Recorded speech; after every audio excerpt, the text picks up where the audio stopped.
Hey, guess who? Today, the truth about non-monogamy. Yeah, I said it. Coming up right now. We're starting the week off. It's Monday. The morning loop, Mornings in the Lab, begins right now.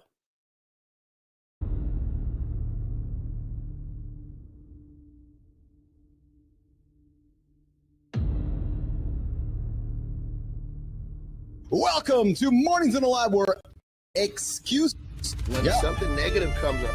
Building muscle improves blood flow. From squirting to squirreling. Start small, build up, and expand from there. Be entertained by fun over here. How have I slept? Has my sleep been good? 7.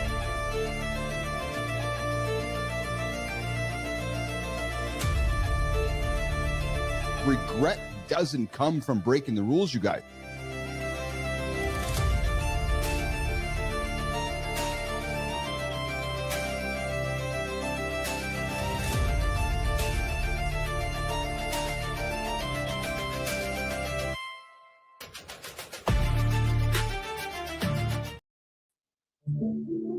Hey, good morning. I changed the music up. I don't know if that one worked. But hey, we got this one. Here he goes. Here goes strings.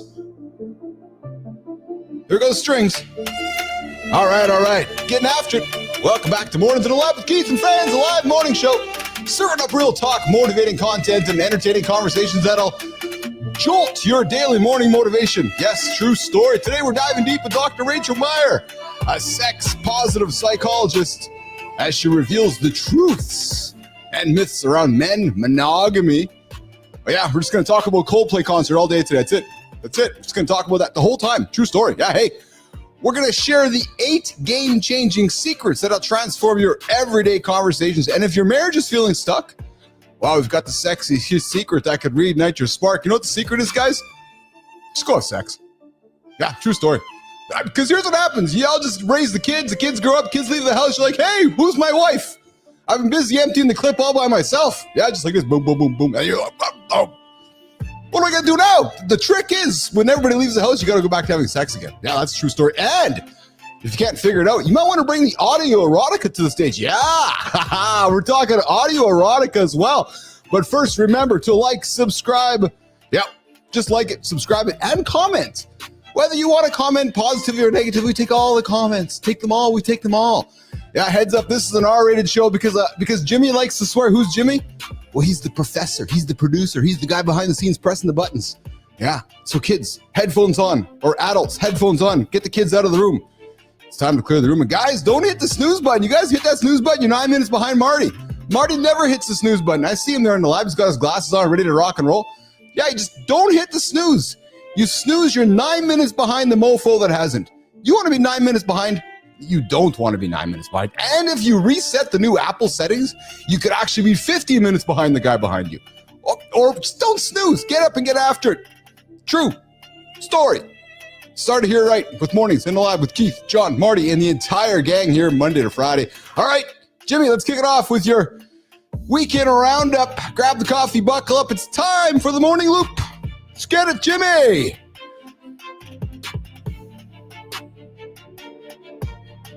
Yeah. Jimmy, are we doing something or what? Bring in the folks. All right, guys, what's going on here today? What's up, guys?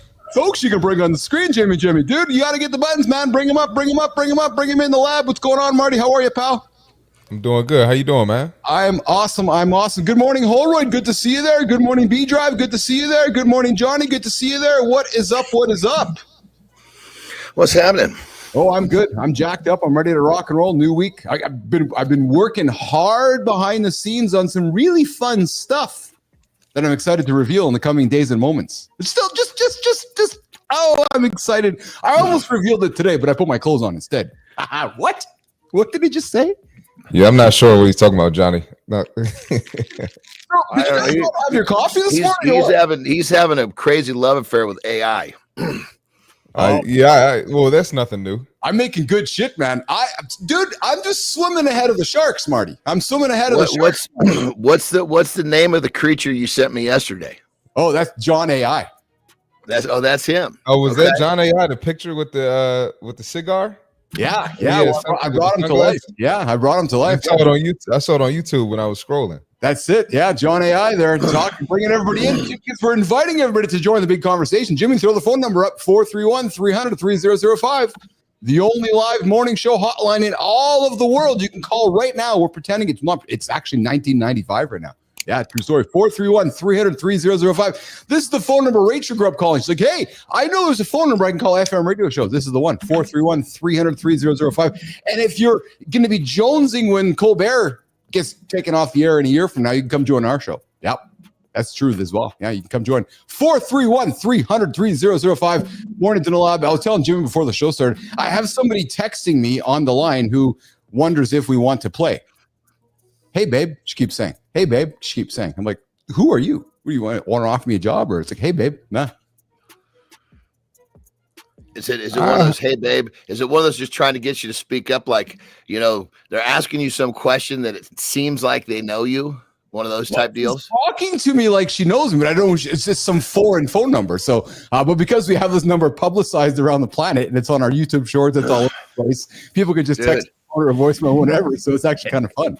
Are you guys getting that it's a crazy? I've saw it on I saw it somewhere, but I've been getting this text. It looks like it's from the DMV, and they say if you don't pay the small fine, it's like, I don't know, $150. They're going to take your license away or something bullshit. And I guess this fucking text is making some fucking scam group millions and millions. Like an FBI warning came out. Dude, there's lots of those scammers out there. It's unbelievable. I know. Bears on me arms. What's going on, Bears on me arms? You got Keith, John, and Marty here on Mornings in the Lab. It might be a guy. Bears on me. Maybe it's actually you. Maybe it's actually you texting me. Bears on me. I'm thinking that it's actually Bears on me sending a text in. And if it is, I'm welcoming it. I'm liking it, and I'm loving it. And if you don't know what he's talking about, 431-300-3005. You can text, and I get the phone. You can actually phone me. If you phone me right now, I'll answer your call and bring it on to the show. Yeah, there's nobody screening the calls behind the scenes. I got a quick question about that, brother. So you keep inviting people to call. Yeah. How is it that random people are gonna make our vibe better? I keep wondering that. Well, you never know. There could be get some fucking slapdick on. They're just gonna waste our valuable time. Yeah, then I can hang up on them. And we can. I was gonna say you gotta be quick. You gotta be quick to the trigger, baby. Quick to the trigger. I'm super. Listen, dude. I'm 53, Johnny. I'm quick on the trigger, man. 4 seconds, 4 pumps. I'm done. 4 pump down. That's what it is. You just want us to accept that. We're not accepting that, buddy. No, hey, let's go around the loop. You wanted some validation, John. How was but I gotta love the honesty is always welcome. This is true. Hey, Bernard, I got your text. Bernard dropped me an awesome story to talk about. Bernard, we got a packed show today, so I'm putting it in the parking lot. Oh, Bernard, that's when you put the story on the whiteboard and you say you're going to talk about it later. So I'm putting it on the parking lot, and we're going to talk about it. I'm thinking on Friday, but I got you. And listen, guys, if you got something you want to talk about, throw it at me. 431-300-3005, or bring it to my attention on the show here, and we'll talk about it during Free For All Friday coming up. So, Bernard, I'm not going to ignore it. I might not get to it today. We got a packed show, but we'll do it on Friday for sure. Let's go around the table. Johnny, how was your weekend loop, brother? What happened with you? It was, you know me. I don't really name these days. I just fucking keep kicking ass. Yeah. Oh, hey, the text line is phoning us right now. The text light? Yeah, let's see. What does that mean? Good morning. Mornings in the Lab with Keith and friends. Who's on the line right now?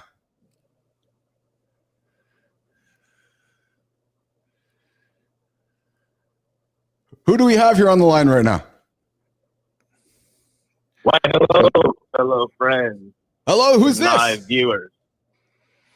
This is Bear Some Arms from your live page. Bear Some Arms joining us on Mornings in the Lab with Keith and John. And Bear Some Arms, are you going to be fun with us today? Or are you going to be a jerk off today? Or are you going to be fun with us today? Where are you joining us from today, Bears on Arms? I'm joining y'all from Texas.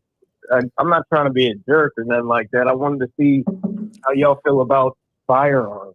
How do we feel about firearms? Well, there are certainly firearms on the planet, and I know America has plenty of firearms out there. You guys like to have your firearms all over the place, that's for sure. I got guns that come with wherever I go. Johnny, but they're not registered, so I guess I might be able to get in trouble for these guns. I'm a fan of them. That's the best kind.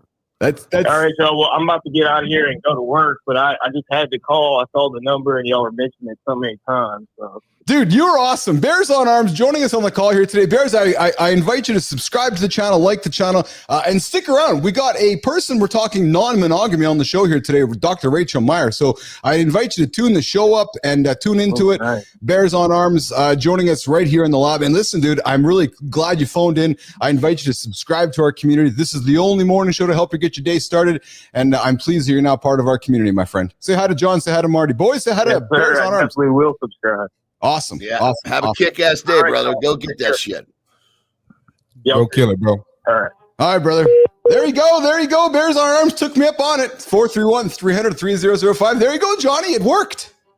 And that was good. That was a good positive vibe. You know, I was like, I'm thinking our time is so valuable. Yes, You know? I know, boss. I know. As you guys all know, Johnny's my boss, so I got to make sure I'm making sure things are. Well, you know, it took me a little while, Marty. It took me a little while to get him to let go of addressing the negative shit because we were wasting time on negative. He's got that down, you know, so he's learning quick, isn't he? That's it. We're getting better, but I'm going to say as the show grows, we are going to get some bullshit on the phone. Oh, 100%. On my live show, I get bullshit all the time. It's crazy. Yeah, man. Click. It's just a click. That's all it is. That's right. And we got Bears on Arms. Johnny is a fucking animal. This is actually true. Hey, guys, today we're going to uncover a subtle, surprising secret that completely transform your connection and intimacy in your relationship. And trust me, guys, coming up, it's something your partner might thank you for later. Yeah, you're not going to want to miss this one coming up. And later, guys, listen, we got Dr. Rachel Meir coming up here. She is Confessions of a Sex-Positive Psychologist, the truth about non-monogamy. Guys, she's going to be here to break more rules than a toddler at an unsupervised birthday party. Yep, true story. Except instead of crayons on the walls, we're going to talk about more rules than a toddler. Yeah, except instead of coloring outside the lines of traditional relationships, we're going to talk about how we can turn jealousy into joy, boys, or how commitment doesn't mean confinement. Something like that. We're going to get into that conversation with Dr. Rachel Meir. Marty, how was your weekend, Luke, brother? It was pretty good, man. A lot of birthdays. Yeah, clients, birthday party. Then a couple clients, they didn't show up the session today. I didn't expect them to come. There you go. So how much cake did you crush? I actually didn't have any cake. No? I actually did not have any birthday cake, believe it or not. I ate some food though. You know, I had all the fried fish and mac and cheese and all that stuff though. Don't get it twisted, man. You know, I got to quit. This is kind of a weird thing. So when we go to a birthday party, right, and you have cake, you say, "Did you have any birthday cake?" Yeah. Well, what other kind of fucking cake is going to be at a birthday party? Well, this is actually a very good point. And I had some. I mean, it's just the way that we talk. I'm not busting you up, Mark. I would be if I had cake at a birthday. I'd be the same thing, but I didn't have any birthday cake. What other kind of cake was there? I went to a birthday cake. Well, it's different flavors, man. Well, yeah. You know, but it's a birthday. It would all be birthday cake, wouldn't it? Yeah, but I think a lot of birthday cakes tend to be like vanilla, white frosting. You know. Well, I'm not busting you up. It's the way that we're programmed. You know what I mean? Birthday cake. I'm having some birthday cake. What the fuck? It's cake, man. It's cake. What did Keith ask me? Did he ask me if I had cake or did he ask you if I had birthday cake? Exactly my point. As I said, brother, I'm not busting you up. Get out of the firing line. This is just the way we talk. I'm just saying. Yeah. I want to know why is it that we so or if I was answering Keith. I just wanted to know because I think we all say it. I think we all say it. We don't even fucking know it. You know, that's. I went to a birthday. Not that anybody cares, but I went to a birthday party this weekend too, and I had some birthday cake. Well, see, there we go. We all fucking do it. The only reason I don't do it is because I don't eat cake. If I ate cake, I'd be sad to have fucking birthday cake. This guy, man. I like how you say cake, Johnny. Cake.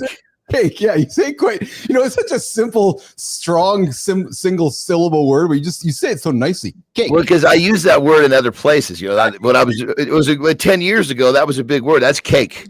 You know, cake is like it's easy. I got it. Come on, give me some cake. You know. Bears on Arms coming back with Christ is Lord, my friends, not the doctor, except you're talking Dr. Dre is what you're thinking, all right? I was what you're thinking about Bears on Me. All right, you're getting after it. It is 8:15, Mornings in the Lab with Keith, John, Marty, and our guest, Dr. Rachel Meir, join us in a second. Jimmy, I think we're going to go to the accountability check-in, and then we're going to... Hold on real quick, Keith, before you look at Mark. Mark's looking slick today, isn't he? What is his? I mean, he's got his glasses, but he's got the black shirt. He's got the little chain on. He's looking slick today, baby. And it's less bunches, more crunches, too. I know you want to know, Johnny, if I'm Brandon, showing my brand off. It's less. Oh, you just can't see it. You Yeah, can't see it. Oh, that's that's fucking tight. Where you can barely see it. That's cool as hell. Yeah. I got a different camera view. I don't know if y'all noticed that. So I will say, I do want to pause and reflect with you, Mr. Anderson, for a moment on Mr. Marty, because it looks like he pulled up to the table today and he brought the crop chips, man. He's got the glasses on. His coif is nicely done. His face is looking sharp. He's got the nice shirt. Looks like he's all jacked up. Like Marty, Dude, you look like you might be off the market. Actually, are you still that young lady in your pocket? I didn't see that one. I didn't see that one coming. I didn't know. You never know where Keith's going, man. No, I'm still talking to my lady friend. I love it. Marty's looking sharp here today. Chris McCarthy joining us from Fansales. What's going on, Chris? Love to have you. Always love to have you in the audience, Chris. Can we bring back money cakes? Ever have one of those when you were a kid? Money cakes. Oh, dude, that is I knew this show likes to lean into some old generations, but look at that, bearing some arms. Just throw a little love at us. Look at that, baby. Come on, babe. Let's go. Holy smokes, man. The guy shows up, finds our show, and then he calls it, and then he drops money on the table. Yes, sir. Yeah. Talk about value. Bears on Arms. You are awesome, brother. I appreciate you so much. You come back with us. All right, Jimmy, let's go to the real quick. Johnny, you know what zebra cakes are, Johnny? No idea. I mean, if I had to guess, it looks like a cake with zebra stripes. Is what I have to guess. It's good too. It's good. It's a Fat Boy snack. I thought you knew what it was, man. Boys. Yeah. Well, they must not have had that back when I was fucking snacking on cakes. Yeah, man. All right, my bad, Keith. Fat Boy Snacks for John Anderson. Fat Boy Snacks. A brand new line of products. For the Big Mac. Only in the Morning Dot store. Fat Boy Snacks. For all you fat boys, brought to you by John Anderson and Christopher Martin. Hey, Connor Webb, I see you there in the comments. I appreciate you joining the show here today. What is going on? We don't want to be dropping that kind of language there in the show here, Connor. That's not very kind of you. So if you keep dropping that kind of language, you might have to just drop you out of the show. But hey, welcome. Jimmy, we want to get that knob out of the show. But Jimmy, let's go to the accountability check-in. Let's get after it right now. No? Jimmy? Jimmy, are you sleeping on me, pal, or what? Yeah, we're just gonna. Producer Jimmy is. I think he's asleep at the wheel here for some reason. Jim, we got accountability checking coming up, or what? All right, let's keep it rolling here. Let's go to Rachel. Let's go to Dr. Rachel Meir. Jimmy, let's get after it. Let's keep it going, buddy. Dr. Rachel Meir coming up. Run the opener, Jimmy. What if the very thing you've been taught to fear in relationships is actually the key to deeper connection and personal growth? Most men struggle with feelings they're told they shouldn't have. Jealousy, insecurity, the fear that commitment means giving up who they really are. Society tells us these emotions make us weak, but what if that's completely backwards? Clinical research shows that the most fulfilling relationships aren't built on avoiding difficult emotions, but on developing the courage to face them head on. When you stop running from the hard conversations and start embracing radical honesty about what you actually want, everything changes. Today, choose courage over conformity. Your authentic self is waiting. For the Stanford-trained licensed clinical psychologist, certified sexuality coach, and the founder and CEO of the Defy Relationship Conformity Coaching. Her name is Dr. Rachel Meir. She's got an upcoming book, 50 Questions to Ask Before Opening Your Relationship. It's coming up in August, and she's going to join us here on the show here today. And where's my notes here today? As the founder of Defy Relationship Conformity Coaching, Dr. Meir brings clinical expertise, tons of lived experiences, and a sense of humor about things most people are scared to Google. Fun fact, she moved to Mexico, embraced a child-free by choice, and built a career showing men and everyone else how to thrive on their version of love. Today, she's here to prove that alternative relationships, yes, aren't just possible. They can be the most rewarding journey you'll ever take. Jimmy, let's bring her into the lab. Let's bring in Dr. Rachel Meir. What's going on, Dr. Rachel Meir? What's up, doctor? How you doing? I'm having a blast. Thank you guys so much for having me on your show. What's going on today? Where are you joining us from today? Live and in the flesh. Where are you joining us from today? I am in St. Petersburg, Florida. Oh, Tampa Bay. yes. How's the weather out there in Florida today? Hot as balls. Yes, there you go. Hot as balls. Dropping it live here on the lab. That's good. That's good. Not holding back at all. That's awesome. So let's get into it. You are a non-monogamist. Is that what? Not maybe you aren't, but not maybe you. But we're going to talk about the truth about non-monogamy, Dr. Rachel Meir. What does that mean with that hook?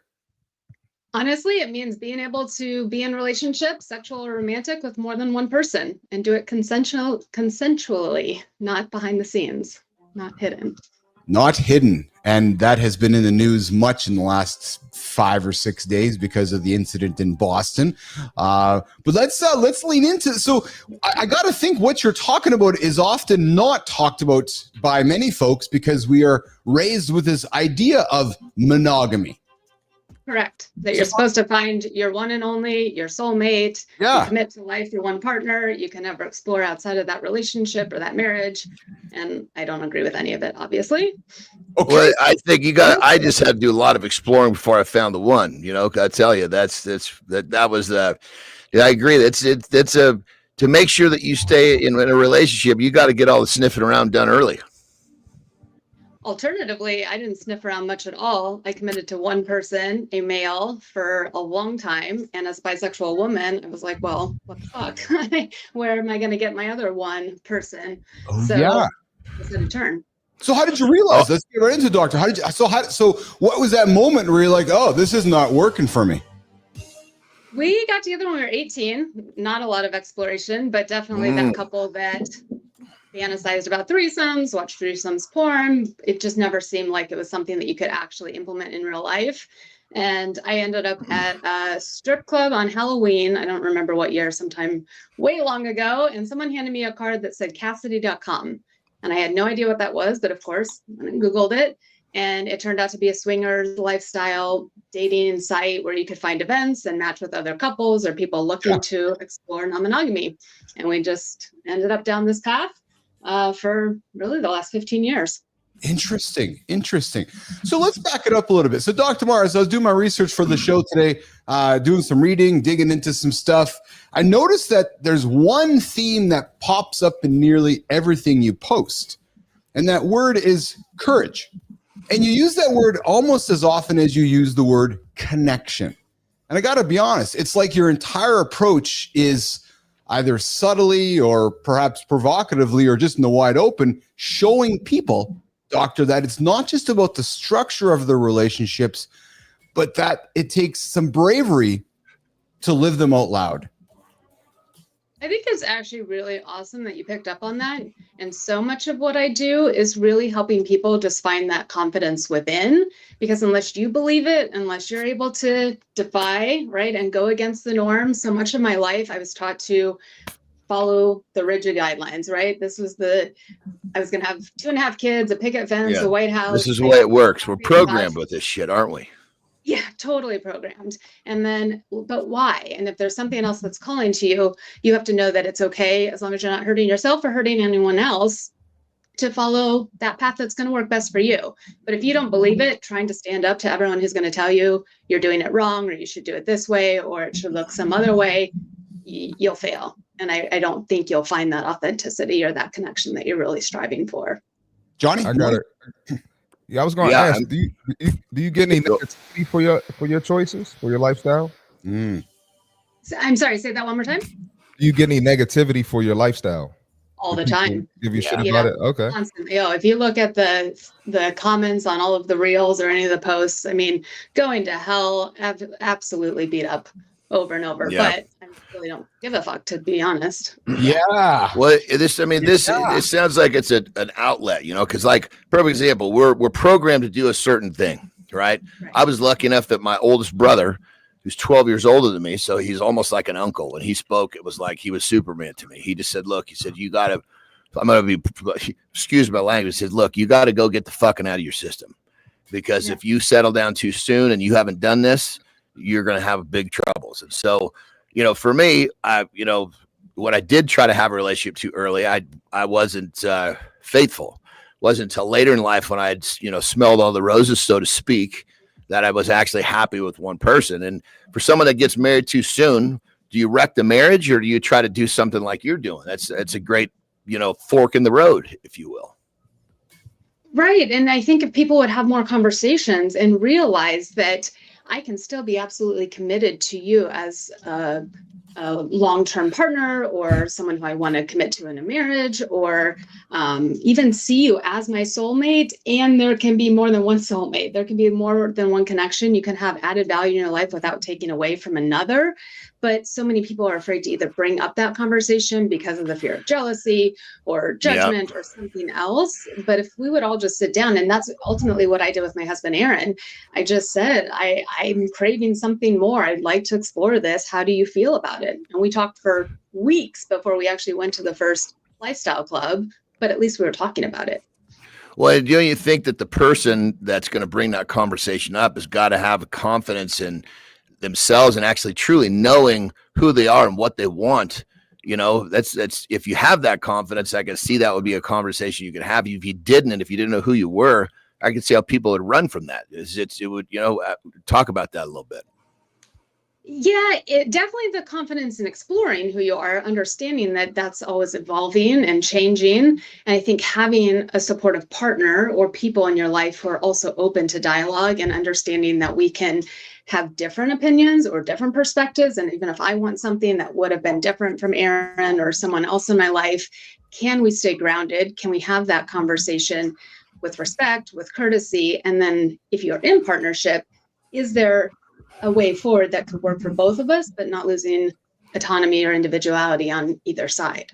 Love it. So here's a real quick last question. I'm sorry, brother. So there's somebody listening right now, and he's like, "Man, this lady is dropping gems." Yeah. And you're like answering all of you're like in his head, and he's thinking, "Holy shit." How to give this guy advice and how he could go home and talk to his wife or, you know, just open this topic somehow. I always say just start from a place of vulnerability and I feel statements and what's coming up for me and saying something around the fact. So let's say he's in a partnership that he's obviously very committed to and in love with this person, to be able to say, I want to bring up something that's really scary for me. I have a lot of fears around what you're going to think about me, how you're going to feel, if this is going to impact our relationship, sort of already preemptively addressing some of the concerns, some of the backlash, some of the fears that he may have. And would it be okay with you if we just talk openly? Talking, we say discussing is not deciding. Can we just put something on the table? Oh, there we go. That's good. That's real good. Because that keeps the conversation away from being a threat of a decision. Yeah.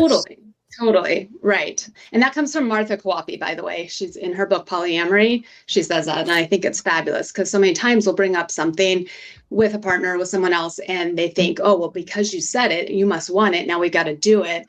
And that's not at all the case. Doctor, I got a curious question for you. So you are a clinical psychologist exploring non-monogamy and polyamory and so forth.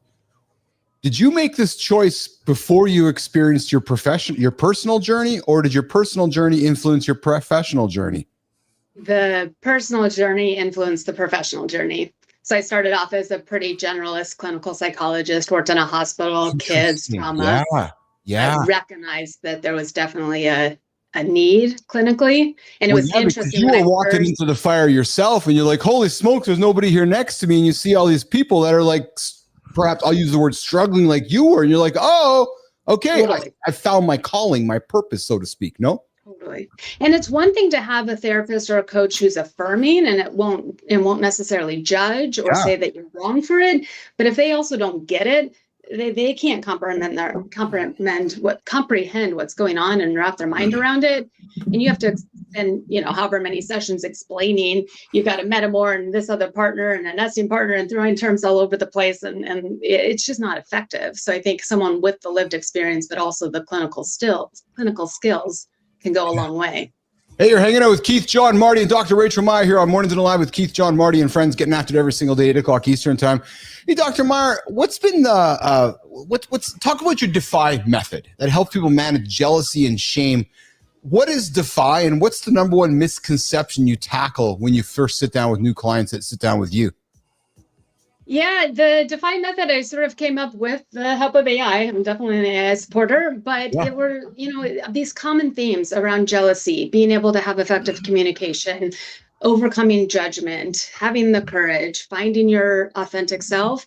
These are all themes that I was noticing over and over and over, having conversations with people in any sort of non-monogamous dynamic. And so I figured, let's just put it out there so that basically it's ditch the doubts, any sort of uncertainties, fears that you can do this, and all the jealousy, big emotions that are coming up. Then express with ease, finding those skills for effective communication and conflict resolution. F is find your fearless. So again, overcoming judgment, whether that's internal shame and guilt, coming from deeply ingrained religious upbringings or just the external judgment from society that you're doing something wrong. And then ultimately feeling like you can say yes to whatever is authentic to you. So at the end of the course, you may actually decide monogamy is great for you, but you're doing it with intentionality. And even though I could do non-monogamy, or even though I could do polyamory, I'm actually choosing I don't. I want my partner who I've fallen in love with. I've gotten all that out of my system. Or yeah, non-monogamy is great. And now I feel confident pursuing it. Interesting. Hey, doctor, what's as you were going through the journey and you were exploring the moment of, something seems off for me, that just didn't happen for you. There was a journey building up to that. What were some of those signals? So back to Johnny's question about, there's a man, there's a woman listening to us right now. What were some of the signals for you that were pointing you in a direction that you didn't know what direction was headed? And you didn't know what those signals meant. But what were some things telling you, Rachel? I mean, I think a lot of things.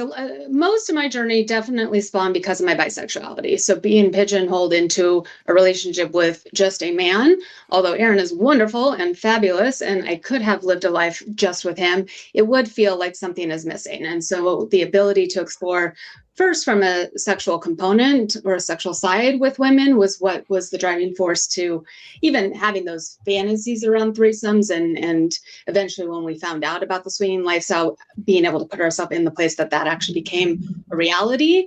But then over time, that's great and it's fun and I'm all about sex, obviously. But at some point I wanted to get deeper with a woman like I had with Aaron. And so emotionally connecting or getting to know that person sexually in a much more intimate way rather than, one time on a Friday night. And so I think that was a big part of it. I just had something that totally lost my mind. While you're getting it back, Dusty struggles. I see your comments there in the horizontal stream. Dusty, thanks for joining us. You're joining the conversation with myself, John Anderson, C. Marty Fit, and Dr. Rachel Meir here this morning on Mornings and Live with Keith and friends. Hey, doctor, I'm going to do a quick 90-second break. We're going to do a fit tip with Christopher Martin. Then we're going to come back, keep the conversation going. Does that work for you? Awesome. Sounds great. Let's do that. All right, Marty, we're going to do a fit tip with you, brother, and then we're going to come back and keep our chat going with our wonderful guest this morning, Dr. Rachel Meir. All right, do that.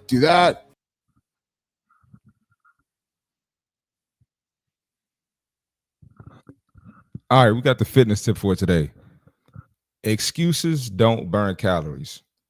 So we've been down this road a million times. People will come up with anything to neglect their fitness. So yesterday I saw a video where a girl said she has a 4.0, so it's okay for her to wear 3X. Now listen, I'm excited that you got the 4.0. Great accomplishment. Congrats to you. And not everyone can do that. I didn't do that in school. But that's not going to take away the risk for heart disease. It's not going to take away the high blood pressure. It's not going to take away all of these things that your lack of fitness can lead to. So just because you're excelling in one area doesn't mean you can neglect the fitness, and vice versa. Just because you're excelling in fitness doesn't mean you can neglect other areas of your life. But the more you look for these excuses, the more you're going to find them. At the end of the day, the choice is up to you. You're either going to get it done, you're not going to get it done. And those little things you say in your head to make you believe that it's okay to neglect your fitness, it's not okay. So cut it out.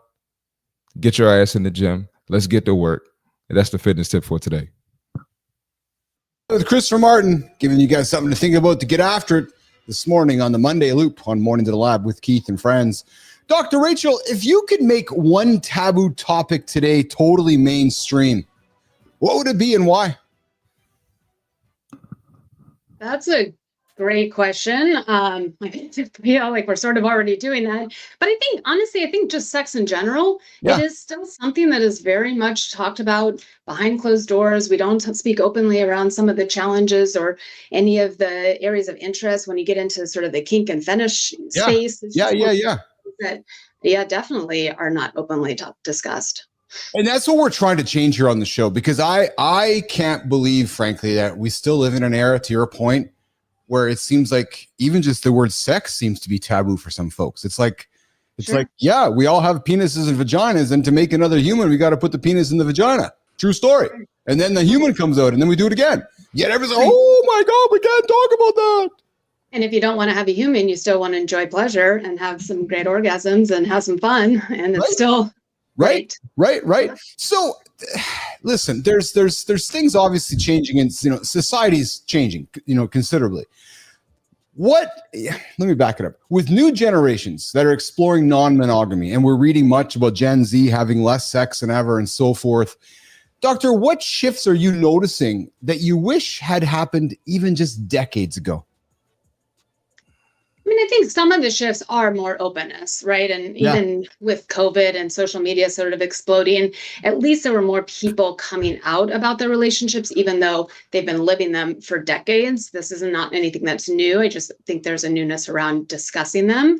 But for someone like me, when I was born 44 years ago, if I even had the conversations with my family, with friends, with, mentors, that any of this was possible, I think, and I came back and I remembered what I was going to say to you on the last question, but I'm not one of those people that just sees my husband and now my wife for just the two of them. I'm always looking at attractive people, and someone walks by and we'll have those comments between all three of us.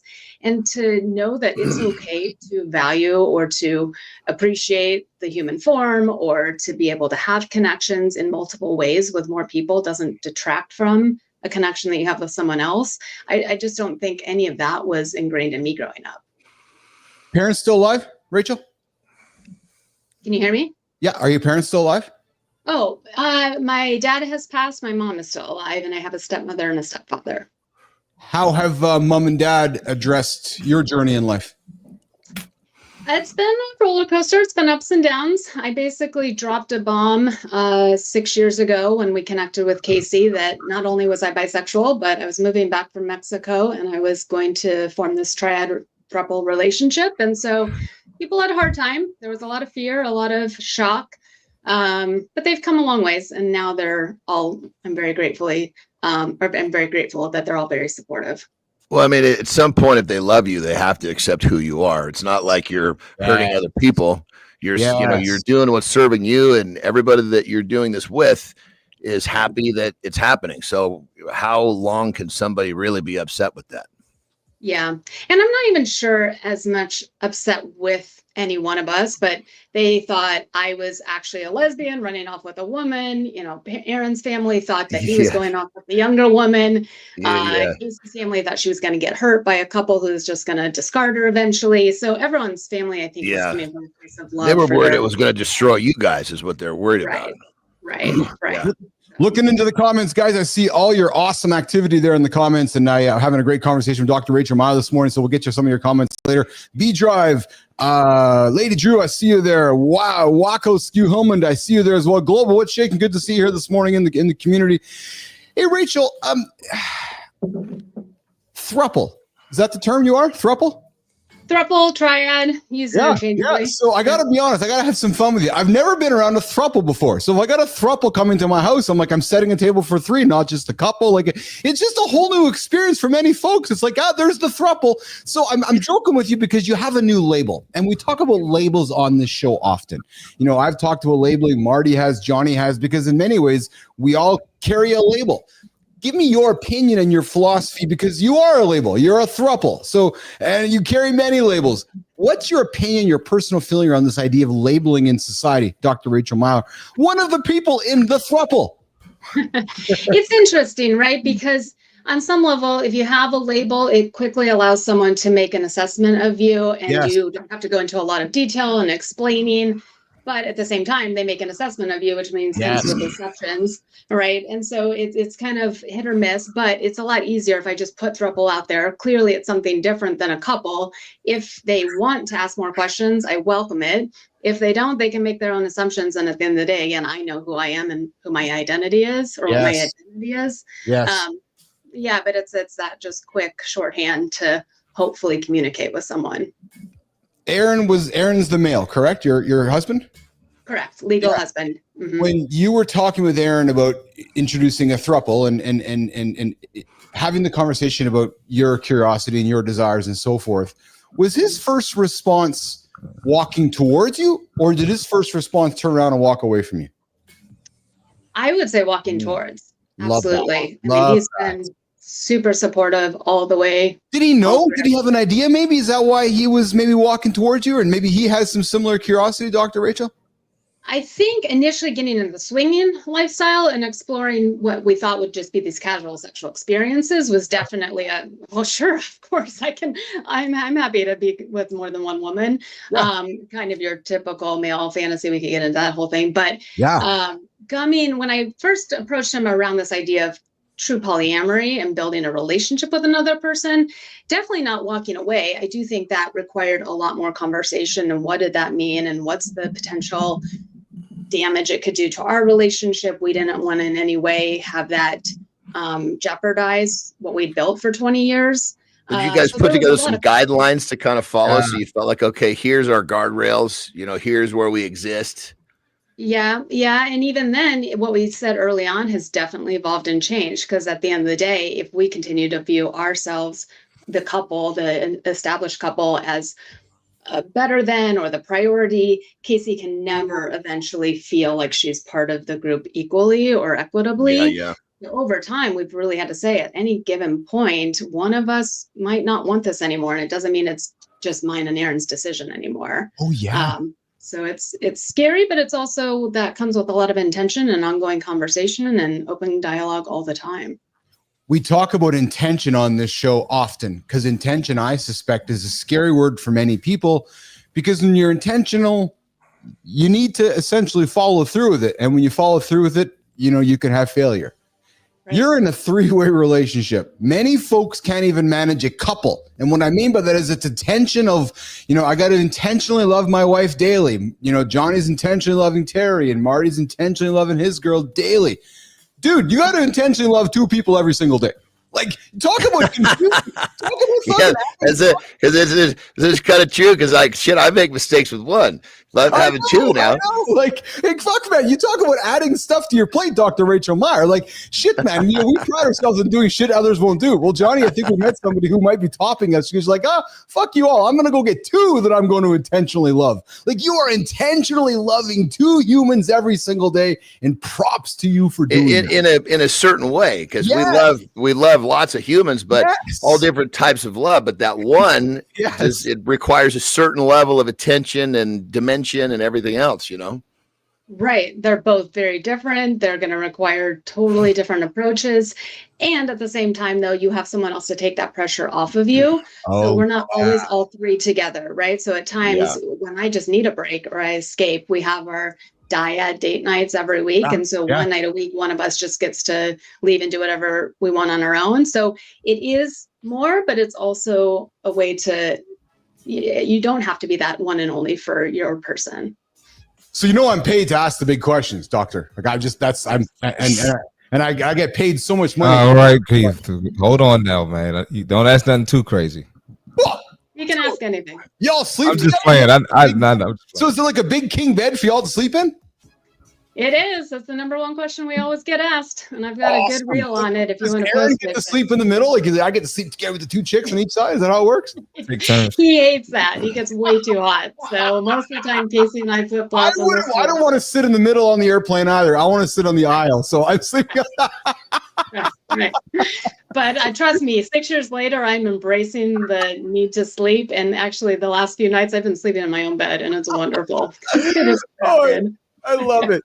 Oh, I love it. I love it. I love it. You're hanging out with Keith, Christopher Martin, John Anderson, and our guest this morning, Dr. Rachel Meir. We're talking not monogamy. We're talking polyamory and the acceptance of it and why we should perhaps talk more about it in today's world, which is polyamory. Hey, doctor, let's do some rapid fire before we walk out of here. How's that sound? Then Johnny will do a lifestyle tip with you so you can get yourself out of here for a quick little break here. So, doctor, let's do this. Boom, boom, boom. All right. So I'm going to turn this down, turn this up, and I'm going to go off to this way here. Polyamory or swinging? Which one's more fun? Different reasons. Oh, she's coming back. Awesome. Answer. First relationship rule you ever broke? Oh my God. I don't think I have. Oh, dude, you're 0 for 2. Number 3, mainstream TV couple you secretly love. I don't watch TV. I see this is where I feel. Bonnie, she's just fucking failing. Jealousy, is it always bad, sometimes good, or just misunderstood? Just misunderstood. That one for sure. Thank you.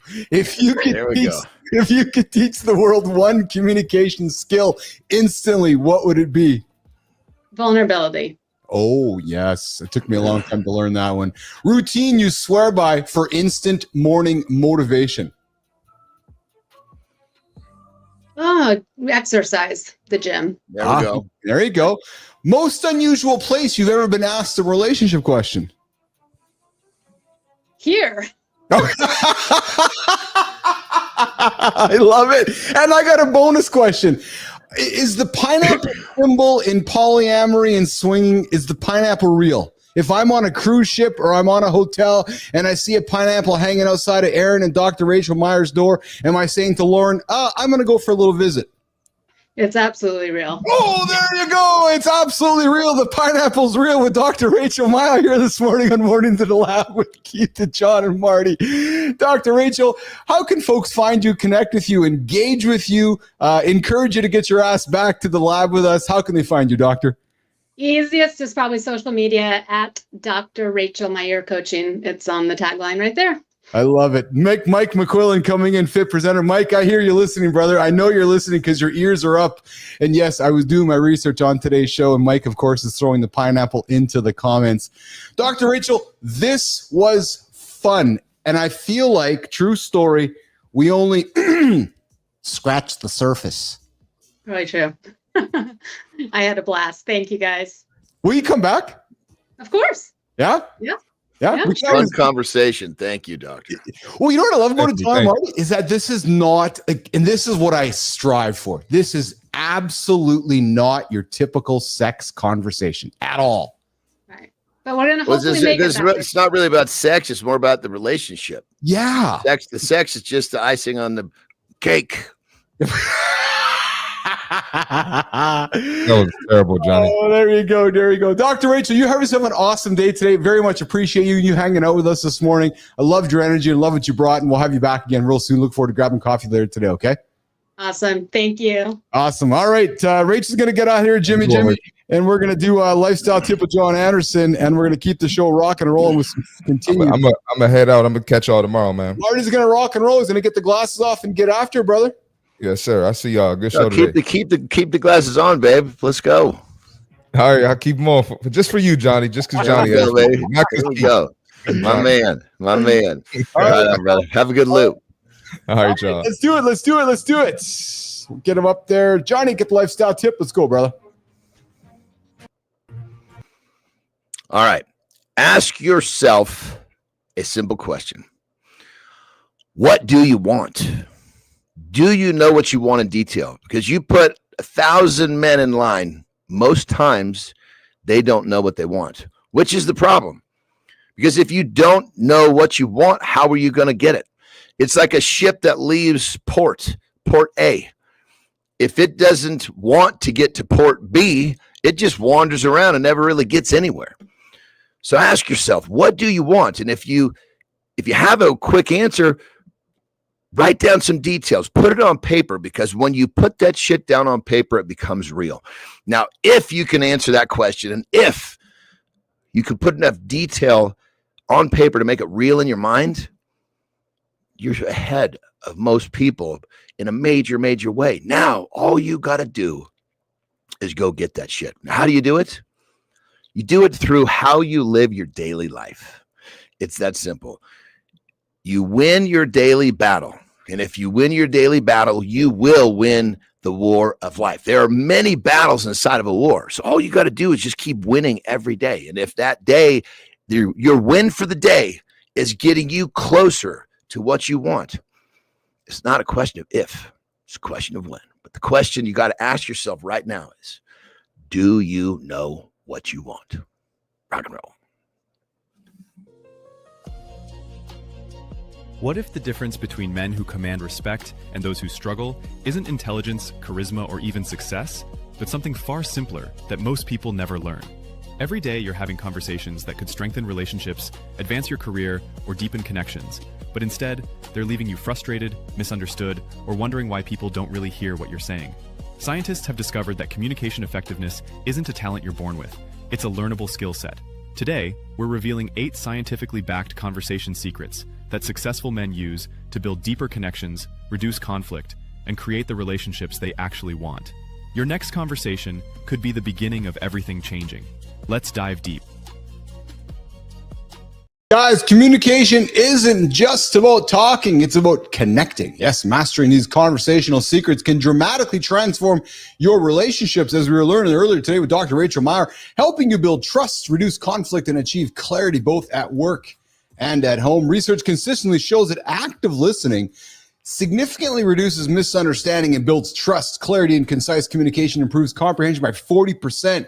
Nonverbal cues actually communicate more than our words do, and emotional intelligence has become a key predictor of professional success, outranking IQ. We're going to get into a conversation, guys, around the 8 secrets to better conversations. My goal with this, when I put it on the table today, was to give something for you guys to leave our conversation, to go throughout your day, whether it's with your kids, your wife, your husband, your work colleagues, to help you get through the day and become a better conversationalist. As y'all know, Keith and Johnny talk daily here on the show, and I'd like to think that we've become, I'm not sure about experts, but certainly active at having conversations, and thought we can put some stuff on the table for us all. But before we get there, dude, I loved that chat with Dr. Rachel Meir. Yeah, I think it was a little different than most people were going to think, you know. Yes. Even though she was a doctor, you know, a lot of times when people think non-monogamy, they think the sexual part of it, which of course that's an element, but it's, you know, one of many elements, if you will. No, but it's everything around that, right? It's like I really sincerely meant, like, I felt like we were scratching the surface and want to have her back, because it's like, Johnny, sex is like the least important part of it all, right? And what I mean by the sex is like the intercourse part of it. Like, I'm talking like everything that goes before that, sleeping together in the same bed, you know, hanging out in the house, feelings, communicating, walking up to you and saying, "Hey, Johnny, I got some feelings that I want to explore outside of our relationship." Dude, there's a lot of layers to that, man. Well, I mean, I would guarantee, you know, and Terry's actually said this to me a long time ago. I don't remember how long ago, but she was like, you know, look, you know, I want to be with you. So if you feel like you need something else, tell me. Yeah. I would rather explore this with you. Yes. Rather than have it destroy us. Yes. You know? And credit to Lauren. Lauren's been the same way with me. She's like, I want to be with you, and I want to be with you. I have no desire. I have zero, very clear, zero desire to go and explore a throuple or polyamory, or I'm curious to learn about it because I'm a curious human. But I'm very happy in my monogamous relationship. However, and I have zero judgment. I have zero judgment at all. And I know 100%. Different strokes, different folks, you know, for sure. Yeah. I mean, that's another thing, you know, when it comes to, I mean, I am, you know, a lot of guys are like, oh, you know, they're get all bent out of shape if their partner has had a past. Well, I'm like, no, if my partner hasn't had a past, that's more concerning to me than if she has, because she needs to have her questions answered just like I had mine answered for us to be okay together. Yes. You know, and I think that that's part of an issue with, you know, these dudes want to find some girl who's had very little sexual history. Well, it's just a matter of time before she wants to know what's out there too. Well, and I know I was being somewhat humorous on, you know, fuck, man, it's hard enough work to put a lot of intention into one human being to have a strong relationship. Never mind being intentional with two. And I'm being serious, right? Which is okay. Yeah. Like, because I know you love your Terry time. Imagine saying to me, okay, Keith, I now have to have Terry time and Keith time. I'm just saying, right? Now all of a sudden it's like, oh my God. And it's again, different strokes, different folks, but I thought it was great. And I would love to have her back. I loved how vulnerable she was, loved how frank she was. I loved how real she was, didn't hold anything back. And I just thought, really here's an interesting spin. I don't know, just making conversation, right? Yeah. So you and I immediately, and I thought the same thing. You'd, holy shit, twice the responsibility. Yes. But what if, because there's two people, now it actually becomes, it's rather than 50-50, it's like thirds. You know what I mean? Because now somebody's getting 66, you know, so they got more than the 50 they had to begin with. So you're getting more time back. So to a certain extent, that's the question. Is it really harder, or is it actually make it a little easier? I mean, I posed the question because I mean, I would imagine for most couples, this dynamic would be really fucking hard. But I would imagine if you did it right, it could probably be a little bit, I could see how it might be easier, you could say. No question about it. No question about it. Hey guys, you want a way to start your day with kindness? Well, you want to start with Matthew Roof. Kindness Rising, 7:30 Eastern time. He gets up and gets after right here on the channel. Kindness conversation to help you get your day out of bed. Positive start, kind conversation. Matthew Roof, Kindness Rising, 7:30 Eastern time. And Bernard, I agree. She was great. We're going to have her back. And Global comes in and says monogamy is the main issue for relationships. And you know, your comment there, Global, I think is true. Monogamy is the main quote unquote issue. Right, where there's so much tied to that whole concept. So we're gonna have Rachel back. She was great, and would love to do some work with her as well. But hey, guys, let's dig into the 8 secrets of better conversations. Again, want to give you guys stuff to take away from the show, and I thought Johnny was asking some great stuff of Rachel there, which is if you guys are in a situation, how do you approach your partner with it? Let's get into it. John, the 8 secrets of better conversation. First of all, active listening. Again, a no-brainer, but it's hard to do. Oh my God, dude. Yeah. One of my buddies is a neighbor here at the lake house. Really cool cat. And he'll be the first one to tell you. He's like, you know, fuck, he goes, I'm listening to you, but my mind is trying to figure out what I'm going to say next, you know? But the fact that he knows that is really fucking cool. I mean, my mind will do that to me too. Years ago, I swear to God, and I got it from my blood dad. I swear to God, you'd have a conversation with him, and he might ask you a question. He'll change the fucking subject before you actually finish your answer. You know what I mean? Yes. And I had that massively, and just the awareness is a huge help in the situation. Because here's the thing, when you're actually listening to somebody else, you're kind of learning. And it feels really good. Yes, there's a paycheck in listening. I don't mind when somebody calls me out on it, because it actually, and so I'm going to invite somebody when they hear me next. Don't take it as a negative when somebody calls you out on listening, because what Johnny just said, if you're encouraged to listen, you're going to learn. So if somebody says, hey, Keith, you're not really paying attention to me, like, you're right. Thank you for calling me out on that, because I'm not learning right now and I want to learn. Right. So there's power in listening, and there's power in being called out on something so simple, because what you're also doing is you're creating a really wonderful connection with the other human being. Right. Mm-hmm. So, and there's an interest level, like even on the show, I find myself like, and I've said it before, if someone is basically really got my interest, I'm much fucking more quiet than if I'm like, Jesus Christ, they've got to fucking liven this shit up. You know what I mean? Yes, absolutely. All right, number 2, guys, clarity and concisiveness, clearly and succinctly expressing your key points first. Guys, get to the point. I think sometimes we like to hear ourselves talk, and sometimes we like to think we're smart by adding a bunch of words. I go back to lawyer talk. Dude, that's so true, dude. That's so true. It is. I go back to lawyer talk. I want to meet with you. Not, Oh, hey, Jesus. Johnny, I was thinking about getting together and coming around and sitting down and maybe having a conversation because I got some feelings like, what do you want, Keith? I want to meet with you. Okay, great. Boom. It's just fucking clear and concise and to the point. I don't got 5 minutes to hear your 4 fucking word sentence. The lawyers they're trained to put a word that doesn't mean something doesn't exist in their language, and it's really fucking cool. It is. I tell you, man, what we can learn from lawyer etiquette, positive nonverbal communication, use open gestures, maintain eye contact, and reflect positive body language. Another secret to betting conversation. Johnny, I got to bet when you're hanging out with Terry or anybody around you, because you're a great communicator, you use your body, your eye contact, but arm gestures. Talk about how it makes you feel when somebody reacts that way, and how you think you make others feel by that nonverbal communication. That's because what's the thing? There's a percentage of our communications that are words, and it's much smaller than we think. Yes, it's nonverbal. Yes. A lot of times what will happen with my communication, like with Terry, is like if let's just say I'm at my desk and I'm doing something, she comes up and asks me something, and I try to answer her, but I don't answer her fully, so to speak. Yes. Yes. It's very different than if I was to, push pause on my desk, turn to her, do what I do. Absolutely. because it's like I'm there all the way, Yeah. And so it's like, it. Yeah. So people can tell if you're there or not, if you're just using your words. A lot of times, even the tones of your words will have something that's another layer of communication. Yes. Global. That's why text is so confusing. Oh, you can lose context in text. You're absolutely right. And Global comes in, Johnny. This is a good one. Global comes in and says, temporary pineapple tattoo stickers can be given out to friends to start conversations. Yes. Just put the tattoo on and say, oh, look, I got a tattoo on me. You want to talk about it? I love that, Global. And here's the next one on our eight secrets to better conversations: emotional intelligence and empathy. And I've talked about this often as well.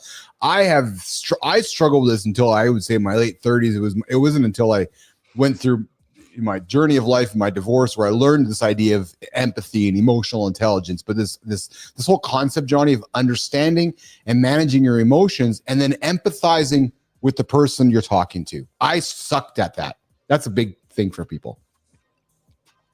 Yeah, I mean, there's no question. I think as you become, or for me, I should say, as I became more in touch with me and confident who I was, then I could just kind of speak how I felt rather than always worried about what that person is going to think about how I presented what I was saying or what I was saying. It's like, this is it. If you like it, perfect. If you don't, go over there. It's true. Yeah, absolutely. Guys, next one is be present, no multitasking. It's hard, especially with phones and we're being pulled in so many directions, but there's so much value when we stay fully focused on the conversation without distractions. Would be an obvious one, but obviously one that's very difficult for much of us.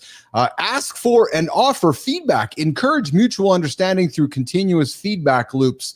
I'm a big fan of always asking for feedback, and which obviously drives conversation as well, Johnny. Yeah.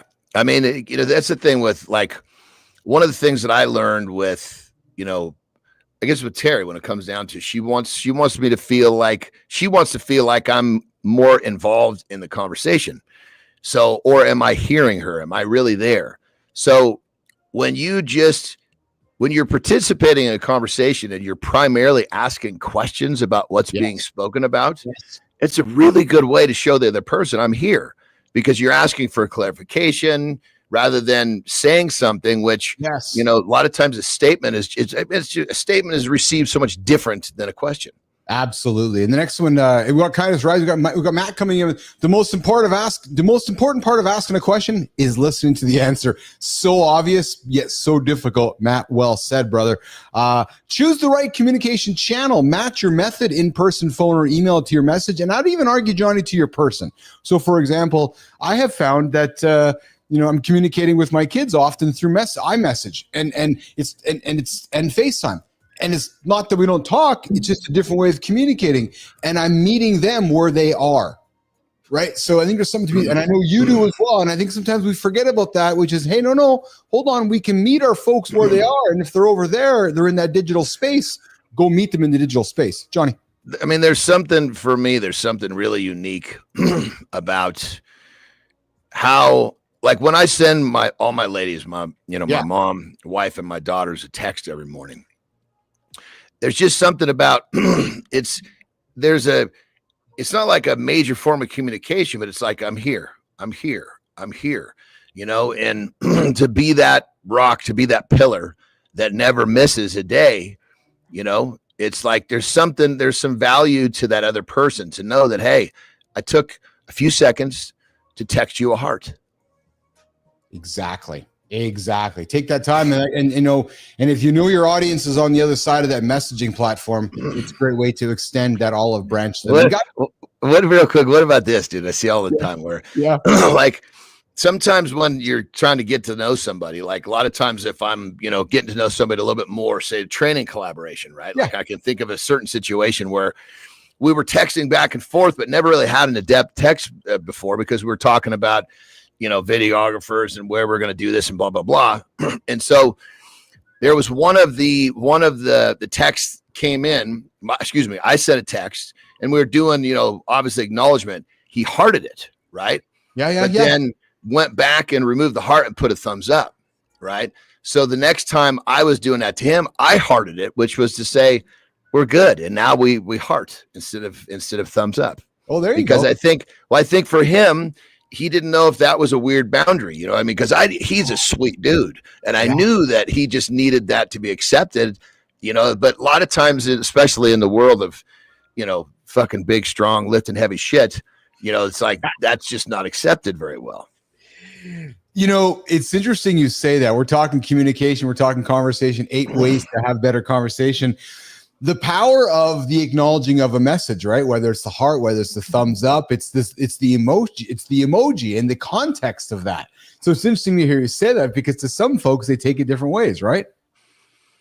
Yeah. I mean, I think it comes down to, you know, people they're worried about what the other party's going to think about their choice of acknowledgement. Yeah. Yes. Good morning, John Jacob Jingleheimer Smith. Good to see you there. I love always seeing your name in the comments there. What a shaking, John. Hey, Jimmy, let's go to our next topic. I'll get you to queue it up for us, pal. Johnny, we've been having some conversation on 8 ways that we can increase our communication skills on today's show. We just wrapped up with Dr. Rachel Meir. I found a good story.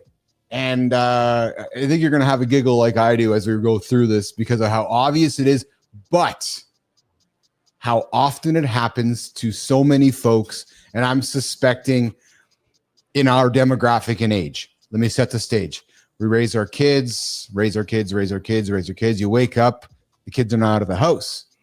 And you're like, oh, we're empty nesters. It's a big fucking shift, man.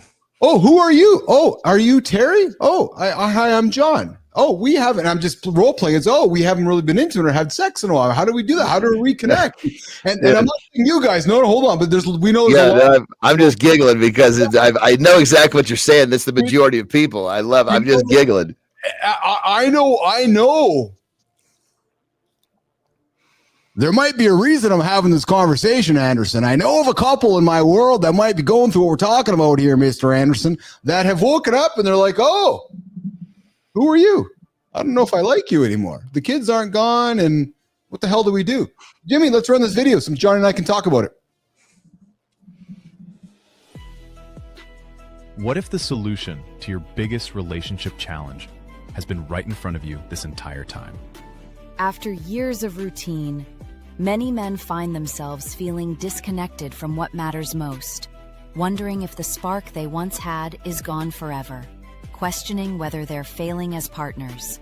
Breakthrough research reveals that small, intentional changes create profound transformations in how we connect with others. Scientists have identified specific patterns that successful people use to rebuild what seemed lost. The key isn't dramatic overhauls. Today, we're diving deep into the science of transformation. Stay with us. Dive deep into the surprising solution one couple discovered after 15 years that reignited their intimacy and completely transformed the relationship. And guys, I'm just going to get right to it. You know what it was? They decided to have sex again. Yeah, true story.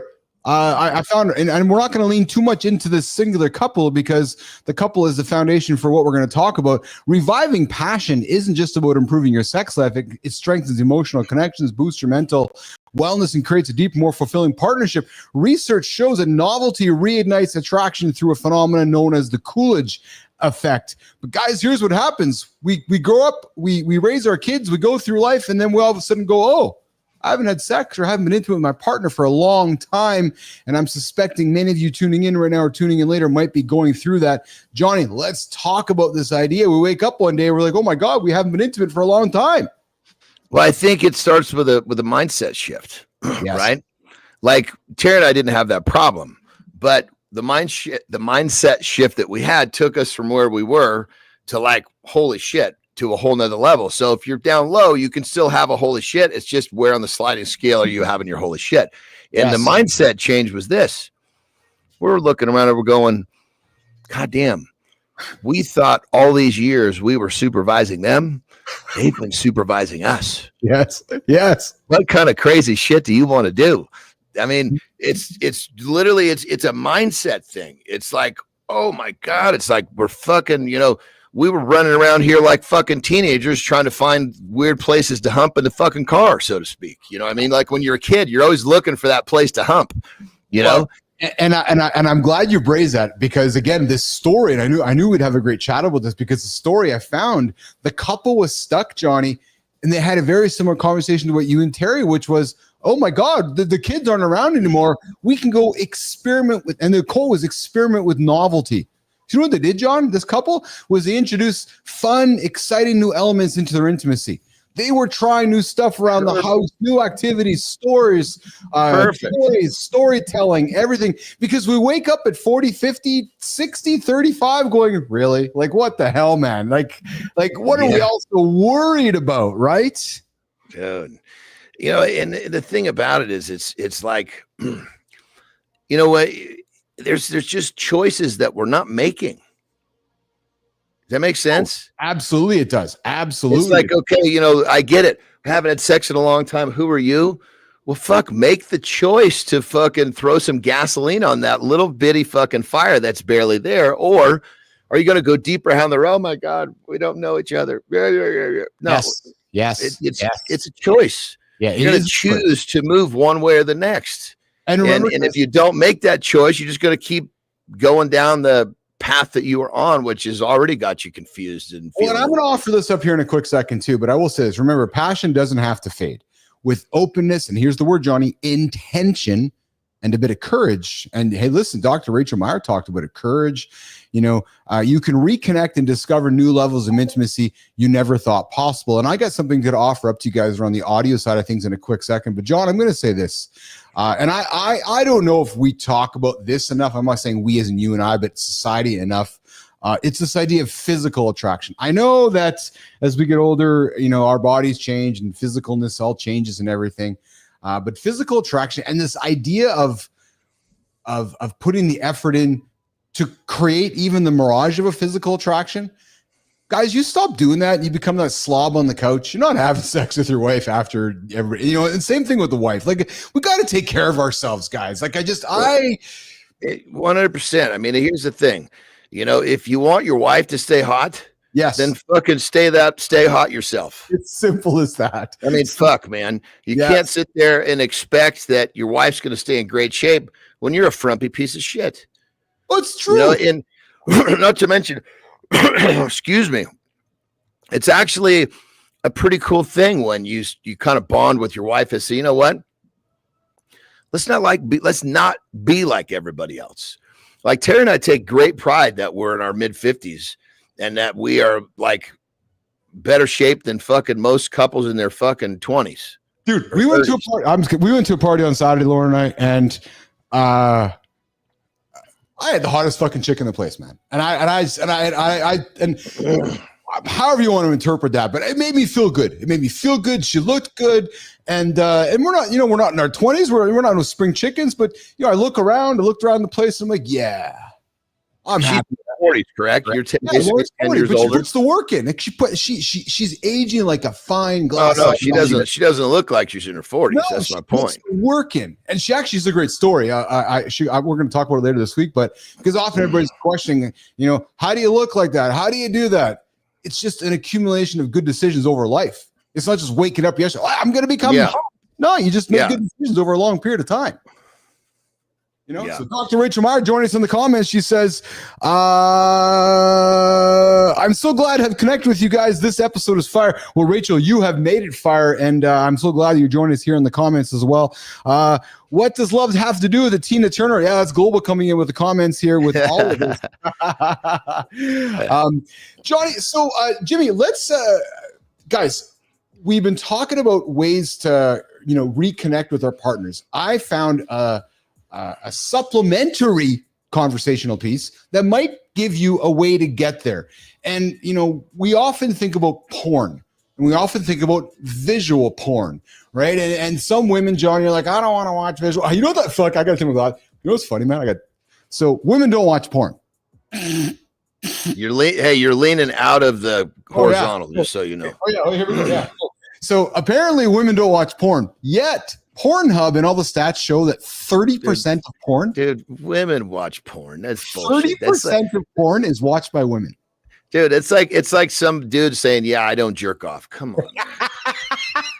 Okay, so listen, if you don't want to watch the visual porn, women or men, but yet you want to find a way to add some stimulant to the situation, well, I have a suggestion for you. Jimmy, let's run it. What if the deepest connections in your relationship aren't built through what you see, but through what you experience together in ways you've never considered?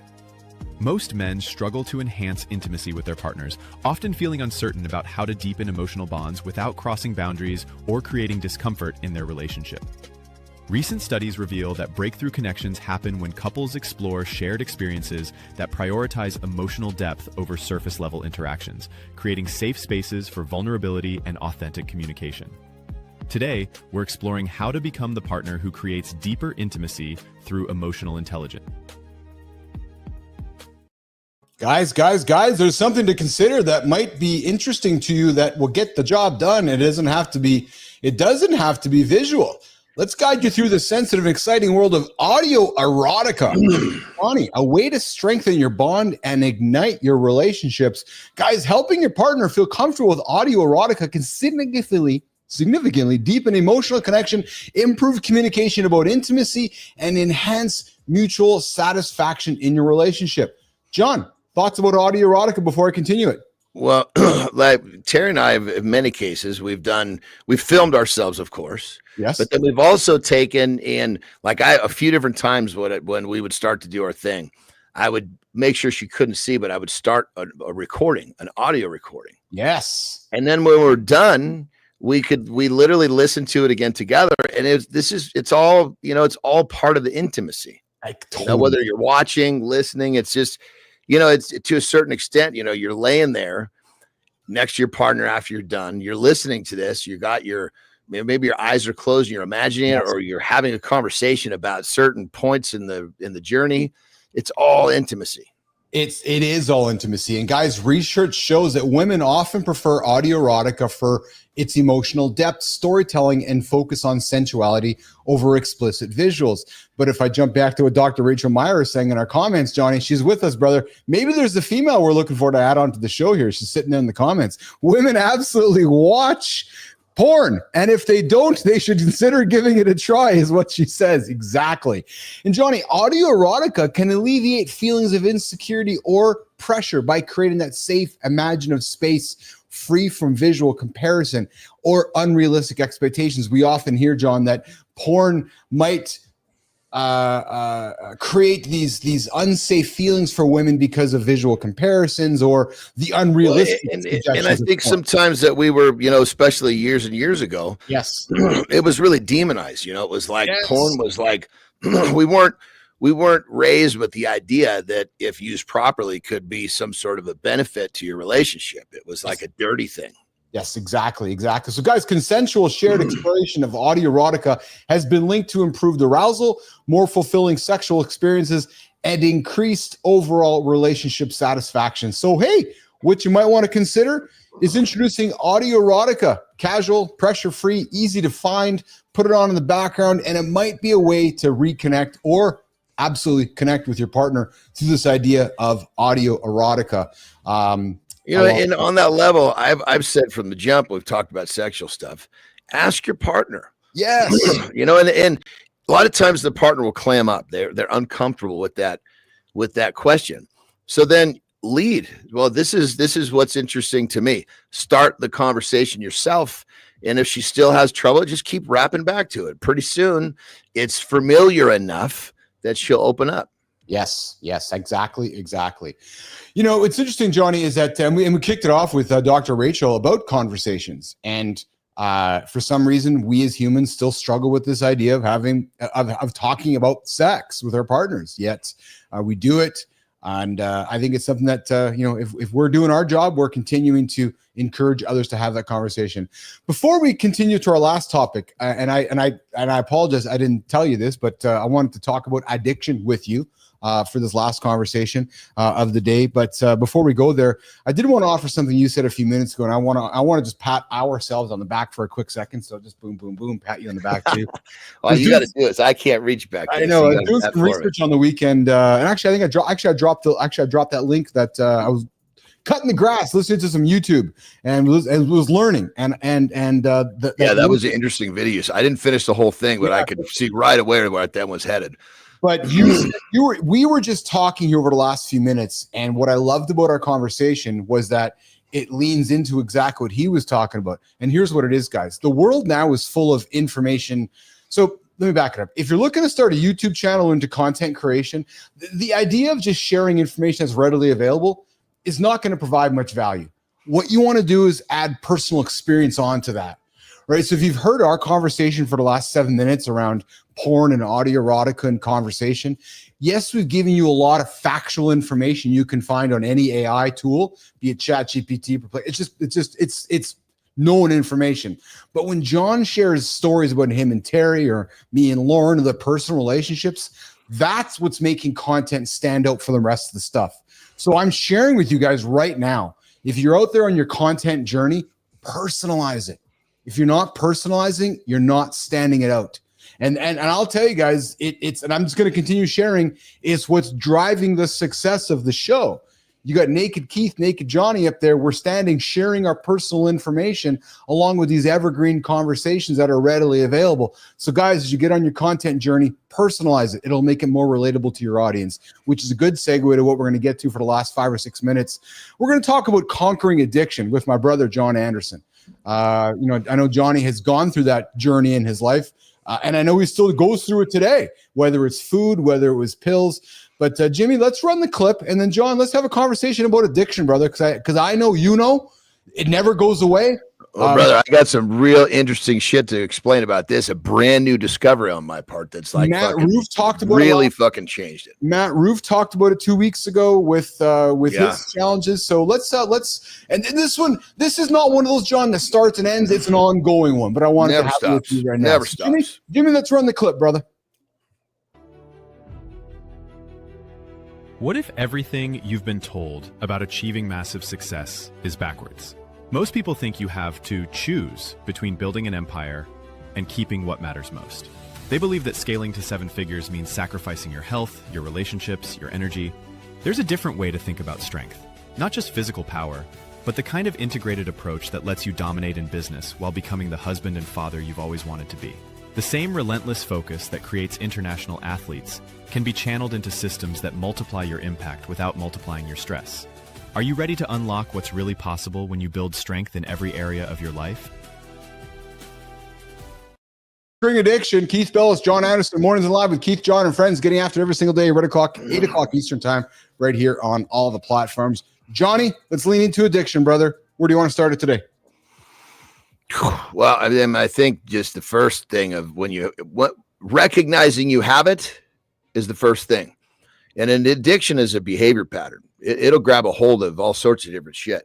It can be porn. It can be drugs. It can be alcohol. It can be food. Food was my first addiction. Sugar was my first addiction. And, I went from food, I went to different types of drugs, I went to pills, and I've always luckily been addicted to the gym. I've always luckily been addicted to my success.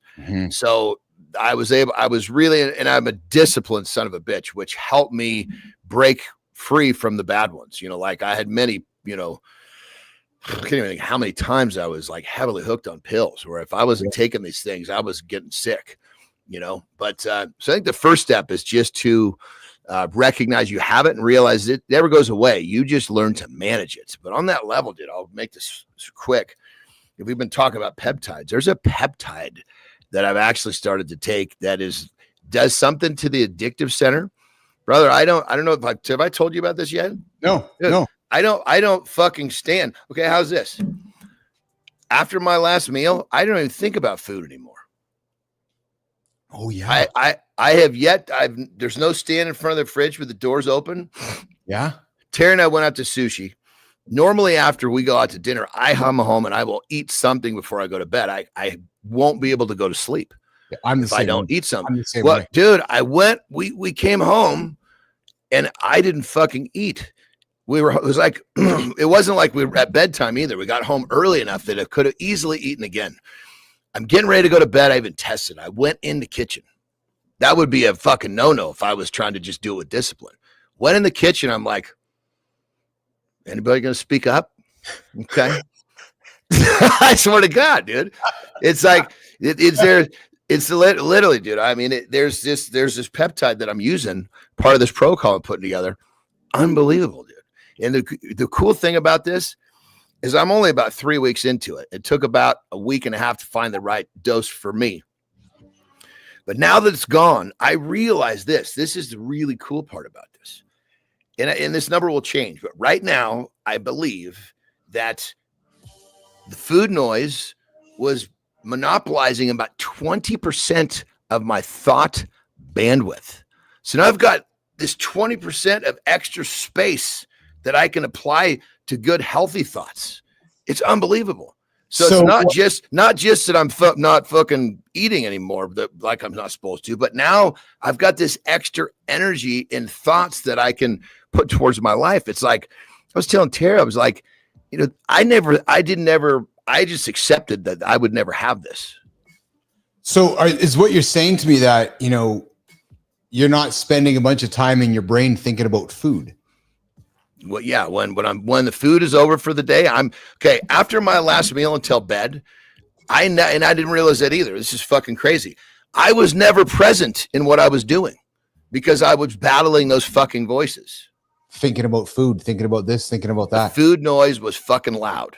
And when you're battling the fucking food noise, what you're not doing is being present in whatever you're doing.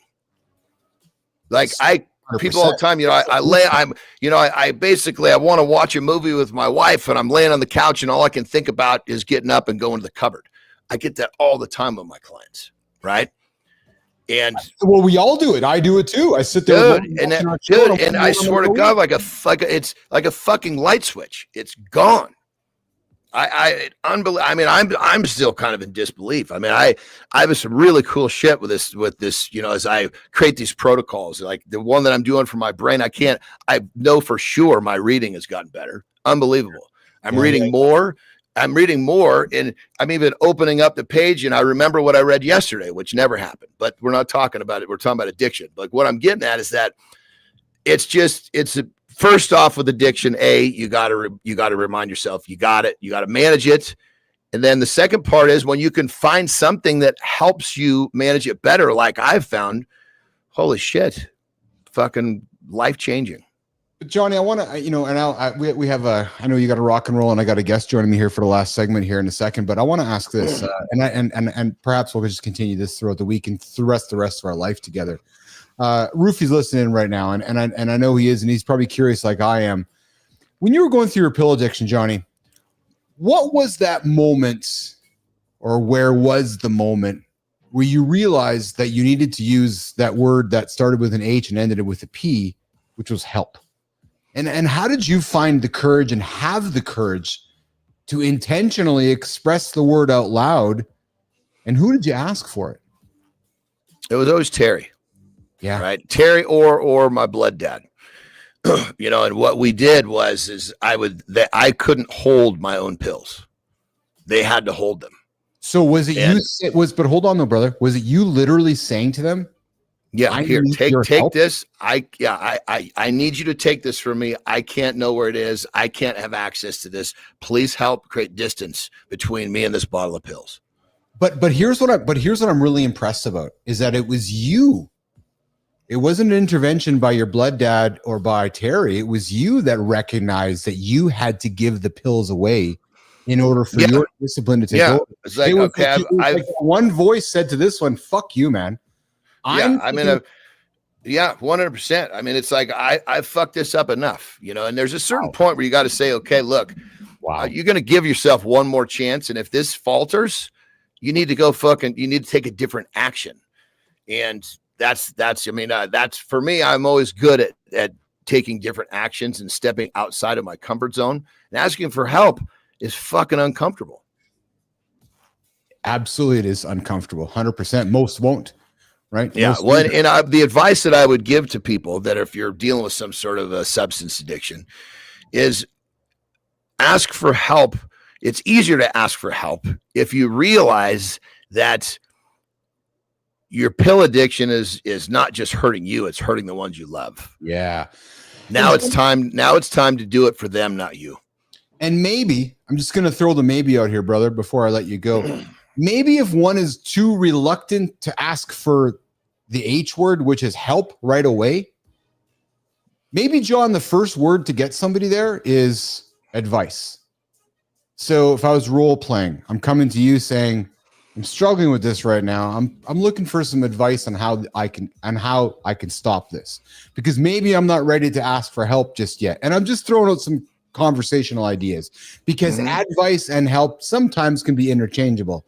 So I might say to you, Johnny, I know you've had your struggles. I'm looking for some advice, brother. You might say something like, well, hey, man, why don't you give your pills to Lauren, or why don't you give your stuff to Lauren so she can control it? Because then if that doesn't work for me, I might come to you next and say, man, that's not working. I really need some help.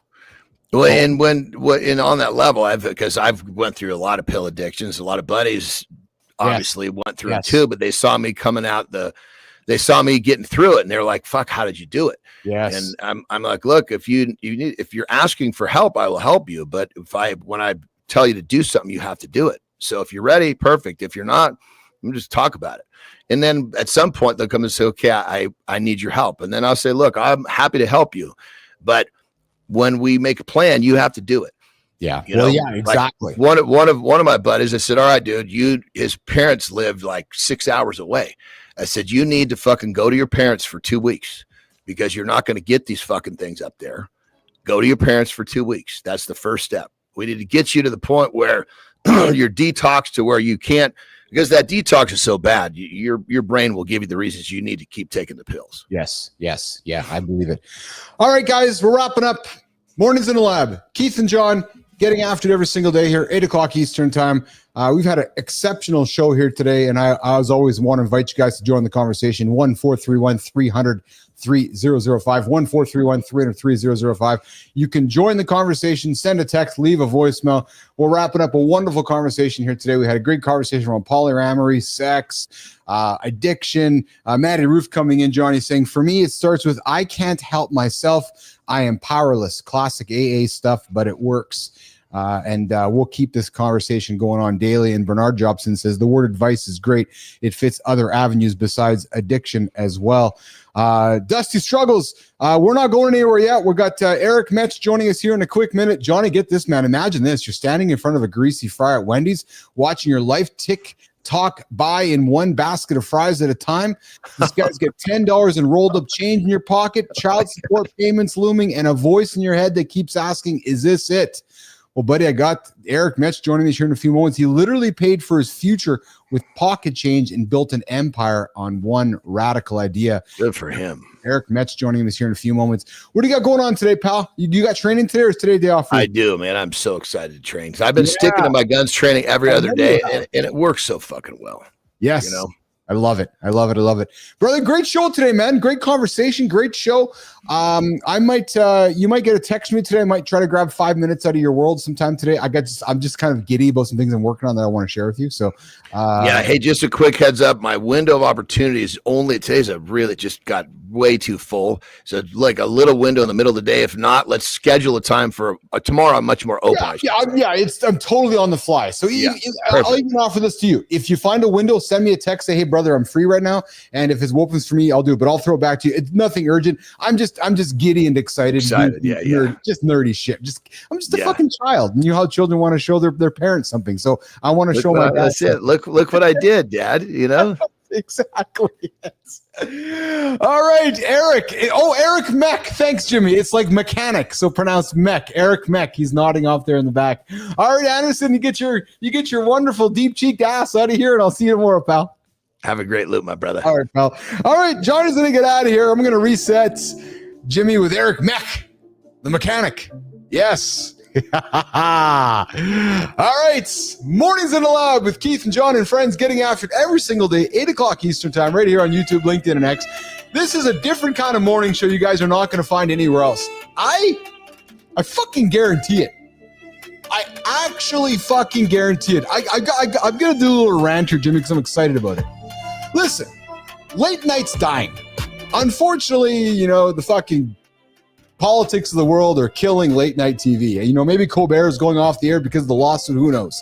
Jon Stewart's going sideways because of it's just going sideways. The world's changing. But hey, we got a morning show rooted in late night conversations. We got a morning show rooted in what I grew up with. FM radio, Howard Stern, shock jock content, morning circus. But in 2025, we're talking polyamory.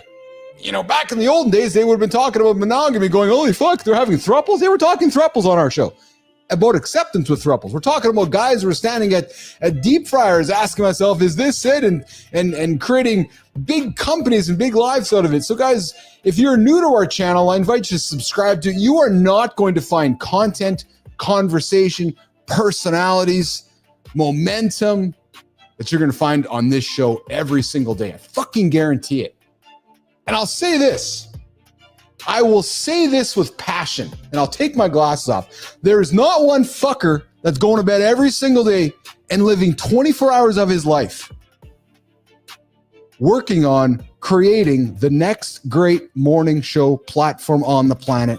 It's happening here with me, and John, and Marty, and Melissa, and Jimmy, and all of you. It's true. I've said this before. And I'll say it again. Right now, we're in the concert halls. When I started this thing a year ago, I was in the coffee clubs. We're in the concert hall now. Tomorrow, we're going to be in the arena. And all you motherfuckers that are all along with me right now, all of you guys in the community, we're all going to the stadium. Oh yeah, baby. We're going to be in the stadium. So I'm inviting you and I'm welcoming you and I'm encouraging you to stick around on this journey of Mornings in a Lab. We're just getting started.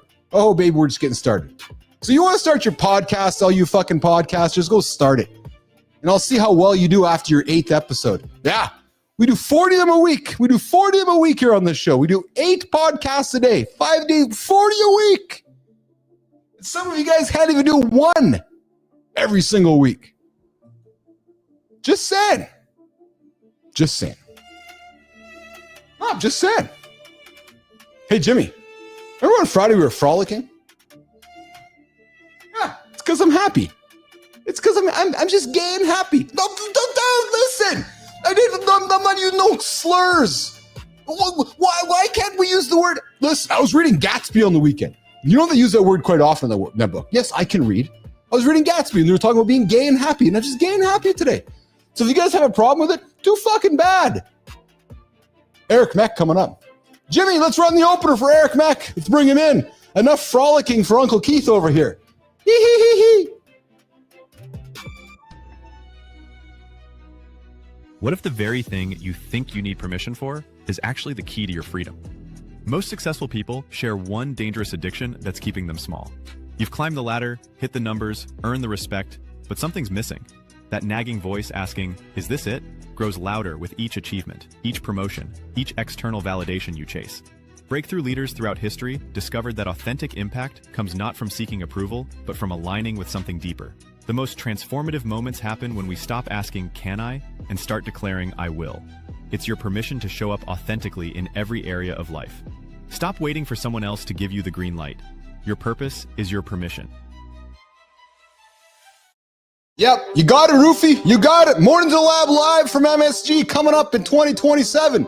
True motherfucking story. Yes, sirree, baby. Meet Eric Mech, a guy who went from marinating chickens for minimum wage to monogaming. Oh, that was my rap god impression there with Eminem. Yeah, true story. All right, Eric Mech, a guy who went from marinating chickens for minimum wage to becoming the head coach at the Purpose Company, where he's literally changing how organizations think about employee engagement and retentions. This is the man who walked away from a thriving automotive empire.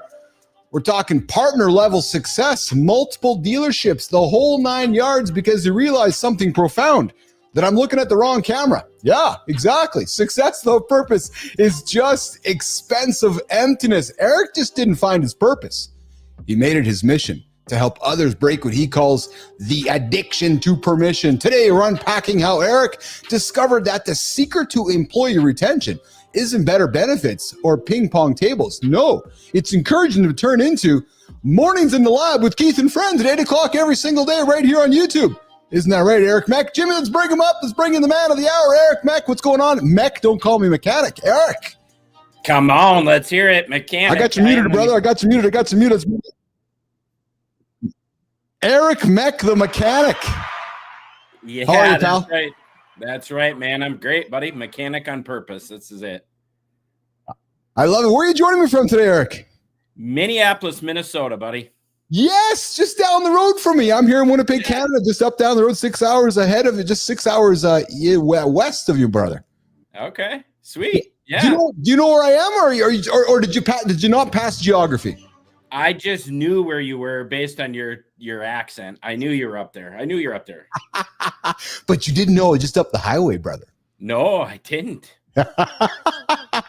All right, Eric is joining us here today on the show. Eric literally counted out his tech school application fee in rolled up quarters, dimes, and nickels, the $10 turning point. The admissions officer had to sit there while he unrolled and unraveled his $10 in change. Eric, you talk about making an entrance. You joke about investing your entire net worth in that application. Talk about that, brother. Yeah, man. I just, I was in the car business, right? I started off just as a regular old sales guy and just followed the dream of chasing the title and chasing the money. And I just stuck with it. You knew we had to stay loyal, just stay with it. It's going to get tough, but hang in there. The rewards are coming. And I did. I stayed there for 24 years. And at the end of that 24 years, man, I was feeling like, what's next? I hit the top. I chased the title. I chased the money. I got there. Wow. And when I got to the top, it was like such an empty feeling. Like, what's next? What do I do now? I can't go any further. And it just wasn't fulfilling. It wasn't fulfilling. And so I just became more scared to stay than go. Talk about that feeling. Yeah, man, it was crazy. It was, it was like this dream I built of this opportunity that everybody in the world would say you're nuts. And people told me that, right? You're crazy. Why would you leave? You make more money than God. And, it wasn't, I just realized it wasn't about the money. It wasn't about the money. And it was just time. I knew I'd figure it out. I didn't know what. I had no idea what I was going to do. I handed over the keys before I even had anything to back me up. And at age 48 at the time, I was like, you can't retire. I'm not going to retire. What are you going to do? I just knew I had more in me, and I just had to figure out what that was, and I found it. Hanging out with Eric Mech, the company, the Purpose Company, key accomplishments. He's closed over $500 million in automotive sales across 20,000 transactions. He's led 2,000 team members through his 24-year automotive career, and he transitioned from being a partner in multiple car dealerships to becoming a purpose coach. Now, Eric, somebody who is striving to make all the money would say to you, wow, what do you mean? You made all this money, but you still don't have any purpose. How do you articulate that to somebody who's trying to make all the money? Because I've been there like you, and I got to a Friday, sold my company, got the check, went to the bank and cashed it, realized that I was now what I dreamed about, which was becoming a millionaire. And then I got up on Monday and I was more lost than ever. But yet I still struggle to articulate that to somebody who has not maybe achieved the financial goals that they're trying to get to. Like, oh yeah, I'll make a couple of money. But yet it's actually not about the money, Eric. How do you articulate that, brother? Yeah, you just can't chasing money. I mean, money, you can go make money anywhere, right? I mean, money comes and goes. But what doesn't come and go is your purpose, right? And understanding that has to be the driving force. That has to be your driving force of where you're going. You have to know what that is first. So many people think that their purpose is something they do, and it's not. Purpose is not what you do. Purpose is the best of what you have to give others, and then you get to receive the best that life has to offer, which is fulfillment. And it's that continuous cycle. We know that when people are feeling more fulfilled in their life and in their job, when they're feeling more fulfilled in their career, they're more apt to stay. They're more apt to find more fulfillment and not chase money, but chase the opportunity to help others. And that's where it all comes in. We've got it all wrong. I had it wrong for sure. And it was a perfect example of when you get to the top and you've made all the money and you've got the title and you're chasing all of that, you'll be empty. You'll be like, what do I do now? Like, where do I go? I can't buy any more of these stores. I can't do any more there. What am I going to do? And the fact was, I was chasing that dream on permission. Permission, I've actually redefined that word. If you look it up in the dictionary, it says authorization or consent. It's not that. It's not. Permission is the unnecessary validation from your peers, authorities, and societal norms. That's what permission is. We don't need permission. I don't need permission to go live the life I wanted. I didn't. But what I had to do is I had to find my purpose. I had to find that, and I did. And when I found that, I was able to understand that even more and step into it even more and get to the place that I am today. Now I get to speak on all kinds of stages, organizations, change lives, speak with celebrities, speak with all kinds of people about how important it is to understand it's your purpose that is your permission. Quit chasing the money. It'll come. When you live in your purpose and you're clear on it, I promise you the money will happen. And I'm at a point where I'm making more than I was in the car dealership world. So I had I'm super fortunate. I get to meet with exceptional human beings regularly on this show. Guys like yourself and former athletes, business people, regular Joes, regular Lisas passing by the show. And I had an athlete on the show, which rewired my thinking around purpose. And I want to invite you to consider this as well. He's like, Keith, my whole purpose my entire life was to win a championship or to be an athlete. But the moment when that was gone, I was fucking lost. I didn't know what my purpose was. So he reframed this idea of chasing purpose to chasing progress. So he said, I'm gonna start waking up and trying to chase progress instead of purpose, because if I'm always chasing progress, I'm moving forward. Regardless if I'm trying to be an athlete, win a championship, make money, be better in my relationship. But he wanted to rewire his mindset around progress, because progress was moving forward instead of purpose, because he thought, and his belief was that when he achieved something, what could happen is that the purpose now goes away and you have to find the next one. So his belief was, and I see you nodding there, maybe, and I know your company's called the Purpose Company, but his thought was inviting us to consider, and I got to be honest, he helped me realign my thoughts around purpose, which was maybe thinking purpose more along progress instead. Because if I'm always progressing, I'm moving from one purpose to the next one. I know we're playing with semantics, but you have to admit, there's something really powerful with that mindset, because, right now I'm building, you heard my rant about building this thing. Well, hey, maybe when I get to Madison Square Garden, which might be my purpose, I might wake up after that show going, okay, so now I've achieved this. Now what is my purpose? However, if that to me is just an indication of a milestone in my progress, I might wake up the next day going, yes, I've hit the milestone. I'm going to keep progressing forward. So I just thought that was an interesting way to look at the semantics around that. And I'd invite your comment on that, Eric. Yeah, no, I think that's good. I was thinking of that, challenging that notion. That's right. Yeah. The number one coming up tomorrow, new company, the Progress Company from Eric Mech. He's renamed. There you go. Right. No, I would say the number one regret people have when they go to their deathbed is they didn't know their purpose. And so it is crucial that people understand that. Now here's the deal, is that you're right. If purpose is the foundation, purpose never leaves. In fact, again, he thought his purpose was to be an athlete, to do that. That's not your purpose. That's something you do. That's where you can live. You can serve your purpose. Yes. He can serve his purpose here everywhere you go. So I would agree with you. In progress, your purpose goes with you. Your purpose never leaves you, because in fact, when you retire, if you retire, by the way, I'm never going to retire now because I got too many people I got to impact. But the fact is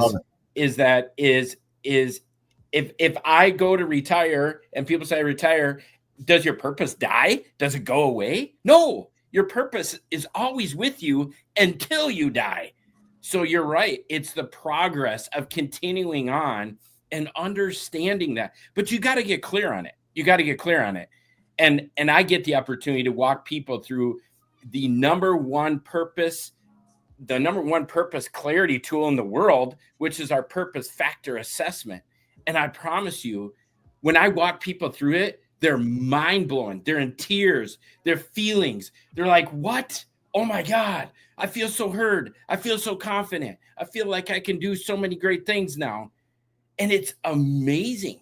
It's absolutely incredible.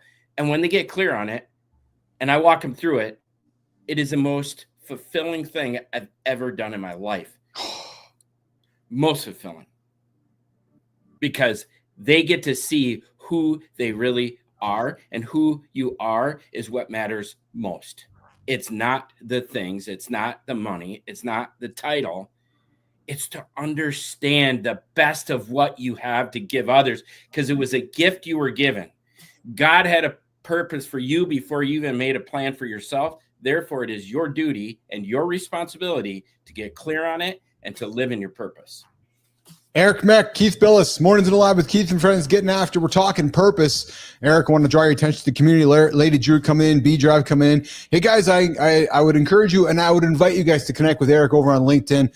He is out there, and Eric, I would invite you to connect with our community as well. They are a wonderful community. They're inviting you, and they're telling you, thank you, Eric, for joining our community for growth today. We got an incredible community here on the Mornings in the Lab community. You guys can join it as well. It's free. I invite you to subscribe, or if you want to join the paid community, like some of you have, it's $2, $15, or $20 a month. And what are you going to get? Not too sure. We're figuring it out, because we're all about progress on this show, which means purpose. So we're not here to take your money to line our pockets. We're here to take the money to invest in the platform we are growing. So if you guys want to contribute a few bucks to the cause because you feel like you're getting value, I would invite you to do that. But hey, we celebrated Eric on the show a couple weeks back on the Community Corner, which is how we convinced the dude from Minneapolis to get his ass on our show here today. I don't know if he would have showed up here if I didn't invite him. So he's here with us today. And out of this experience, I said, hey, Eric, would love to celebrate somebody in your community as part of the next Community Corner. So now we're going to pause. We're going to do a celebration of somebody in the Community Corner for the Creator Spotlight. And then I'm going to come back and do a rapid fire with you, Eric. How does that sound? Let's do it. Let's do it. All right, Jimmy, let's run the clip. Let's get after our first celebration on the Creator Spotlight this morning on the Community Corner with Keith Billis and Eric Mech. What if everything you've been told about failure was completely backwards? Most people see setbacks as roadblocks, dead ends that define their limitations and crush their dreams before they even begin. But what if those very moments of defeat were actually the raw materials for something extraordinary? History shows us that breakthrough transformations don't come from perfect circumstances or natural talent. They emerge from the fire of adversity, from the willingness to turn pain into purpose and obstacles into opportunities. The most unstoppable people aren't those who never fell down. They're the ones who learn to use their failures as fuel, their setbacks as setups for incredible comebacks. Stop running from your setbacks. Start running toward your comeback. Your greatest transformation is waiting on the other side of your biggest challenge. Struggles, I see you, Dusty Struggles. I see you, Dusty Struggles. I see you, $3. Yes, thank you very much for the super sticker. All right. Behind the TEDx stages and the major partnerships, there's a kid from Brooklyn. Who literally failed his way to success. What's his name? What's his name? What's his name? Eric, what's his name? Corey Charles. Gets it because he's lived it. The struggle with ADHD, the academic failures, the feeling like you're not enough. Man, that is real life. But here's what separates him from the motivational fluff you see everywhere. This guy doesn't just preach about failure being a stepping stone. No. He shows you the methodology, the framework, the actual process of transformation. This isn't about toxic positivity or fake it till you make it stuff, boys. No, it's about authentic growth, real accountability, and the kind of mindset work that moves you life forward. Corey, love to invite you to the show. We had Eric. We celebrated Eric. We brought Eric to the show. Now we'd love to have you on the show. Eric, why are we celebrating Cody Charles this morning on the Creator Spotlight?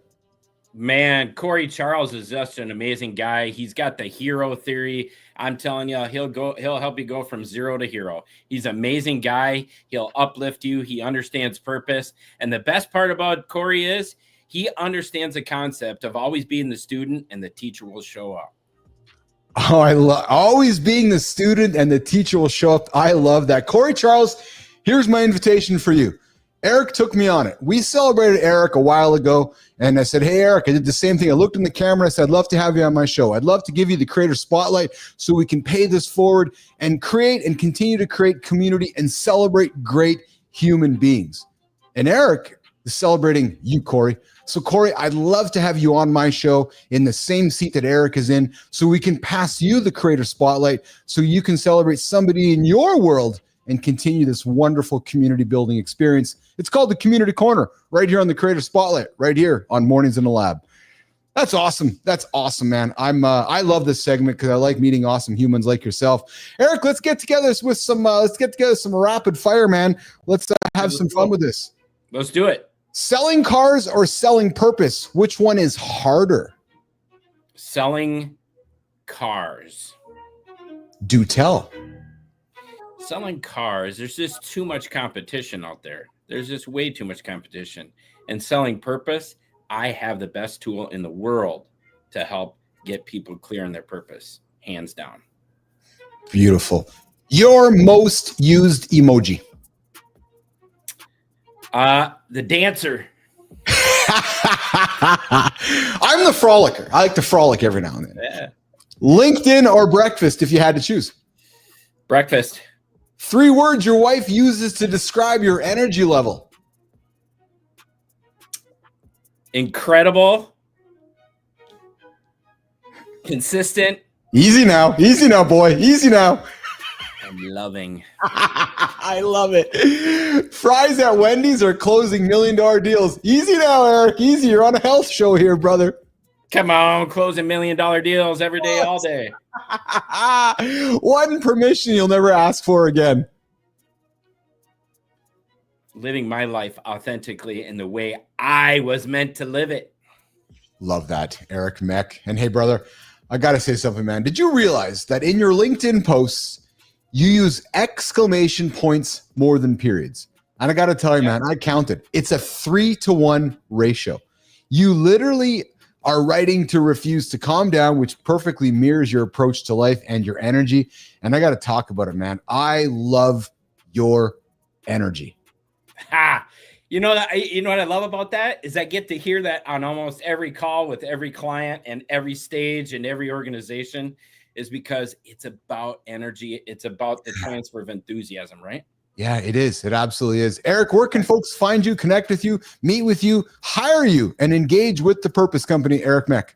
Yeah, let's go. You can find me on LinkedIn for sure. You can also email me at eric@purposecompany.co or go to my speaker website. Check it out. Amazing topics that I talk about at ericpermission2purpose.com. That is the number 2, Eric, ERIC, permission, the number 2, purpose.com. Check it out. Book me. I'm ready to go to impact your organization and help your team get clear on their purpose so that they can be in line with your mission at your organization. Awesome. Eric Mech, I appreciate you joining me here on the show, man. Did you have fun? I had fun with you, brother. I love your energy. Yeah, man. This is great. I love it. I love all these things. Yeah, good time. Hey, what are you doing today? What do you got going on today? How busy is your day today? Dude, I'm booked every half hour on the half hour with every client and helping them getting clear on their purpose and step into it because they get to become certified. I am the head coach of this, and man, we're rising up. If you know John Maxwell, we're going to be working with his organization, and man, my partner, the owners of the company, Brian and Gabrielle Beauchot, said, "Be ready to 24x Eric. Be ready to lead 20,000 coaches." Wow! So, wow! man, I'm getting ready. We're I going. love it. Let's I love go. it. I love it. I love it. Eric Mech joining me this morning from Minneapolis. Don't hold it against him. Home of the Minnesota Wild. Don't hold it against him. No, I'm the home of the Winnipeg Jets. The Don't do Purpose it. Don't do Company. it. Eric Mech. I appreciate you, brother, so much. Thanks for hanging out with me today. You too, man. Thanks, All right. brother. Eric's All right. out of here, guys. We're going to keep it going here. Jimmy, what we're going to do is we're going to wrap it up, Jim. I know that we have our community corner segment. So, Jimmy, here's what we're going to do, pal. Let's get to the Jimmy. Let's get to the final creator spotlight, Jimmy. And we're not going to. I think what we will. Let's get to that final creator spotlight on today's community corner segment of the show here. And I am going to find that second creator spotlight, Jimmy, and that's the one that's coming out of the Substack. The Substack, Jim. So let's get after it, pal. Run the clip, and we'll celebrate John. Jimmy. What if everything you've been taught about success is actually keeping you stuck in place? Most men spend their entire lives chasing impossible standards, climbing ladders that lead nowhere, and wondering why achievement feels so empty. They're trapped in a cycle of perfectionism that promises fulfillment but delivers only exhaustion. History shows us that the most meaningful breakthroughs come not from grand gestures or perfect execution, but from small acts of courage. The willingness to choose authenticity over approval, to embrace imperfection as a pathway to genuine growth. What if you could start living more authentically today by simply rejecting one impossible standard you've been carrying? Sometimes the most radical thing you can do is give yourself permission to be human. All right, today we're celebrating John Thompson, the Creator Spotlight on Substack. John grew up in Peculiar, Missouri, and could have stayed there playing it safe. Instead, he chased his dream all the way to New York City newsrooms. Then he made another bold move to Austin for his Western era at Huckberry. But here's what makes John different. His goal isn't to become someone else, but to keep growing toward his own best future self. A mindset inspired by Matthew McConaughey's famous words about always striving toward your future, never settling for imitation. For John, authenticity beats perfection. He's dedicated to making his newsletter a reflection of true self, not swayed by outside influence or expectations. So, John, here's how it works. We'd love to have you on the show. We'd love to celebrate you and celebrate somebody in your community on the next Creator Spotlight. So, Johnny, let's get you on the show, brother, and join you and welcome you to the Community Corner on the Creator Spotlight. All right, guys, we're going to wrap it up today. Right at our 2-hour mark. Keith's going to wrap it up. Yep. What a fun show here today, guys. Very fun show here. Had a lot of conversation around polyamory and thrupling and coupling and conversation and sex. And man, what didn't we talk about today? We talked about audio erotica. Listen, I think the reality is this. It's as simple as this. After today's show, there's no reason to not be intentional in your relationships. Yeah, we got a lot of reasons to go have sex. Audio erotica, we talked about that. If you're stuck in a relationship, go explore thrupling. If you're stuck in an addiction problem, go talk with your partner. Man, we just dropped nuggets on the whole show here today. Okay, coming up tomorrow on the big show, Mornings in the Lab with Keith and Friends, and while I set that up, guys, remember, we start at 8, but the big show starts earlier than that. 7:30 Eastern time. Matt Roof gets after it. Kindness Rising. Yes, the show all about kindness. There is not another show like it on the internet. True story.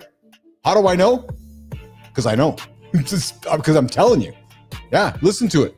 It's authentic. It's real. It's vulnerable. It sets your day on the right side of the bed. It helps you get up on the right side of the bed. Tomorrow we got Matthew Watson joining us and Emily the Bun Benka joining us as well tomorrow on the show. So I invite you to hang out with us tomorrow, 8 o'clock Eastern time. Mornings in the Lab with Keith and John, Christopher Martin, AJ Zeglin, producer Jimmy, producer Melissa, Maddie Roof, all of you in the community. Lady Drew, I appreciate you. Dusty Struggles, I appreciate you, man, so much. Matt Roof. Oh, yes. And tomorrow, morning show secrets, what viewers don't see. We're also going to shine the light on what happens behind the scenes. Like this. Yeah, just like that. Behind the scenes on the show. Thanks, Jimmy, for that. That's awesome. Get me prepared. And hey, I've also been working on some really cool stuff that I'm eager to show with you along the way. Might have to do with the mornings. What? The mornings? Yeah, just the mornings. You'll see. Creative soul. Okay, Jim, we're going to rock and roll. And we're going to get out of here and get back after tomorrow. So I'm going to look for some buttons here. And I'm going to press that one there.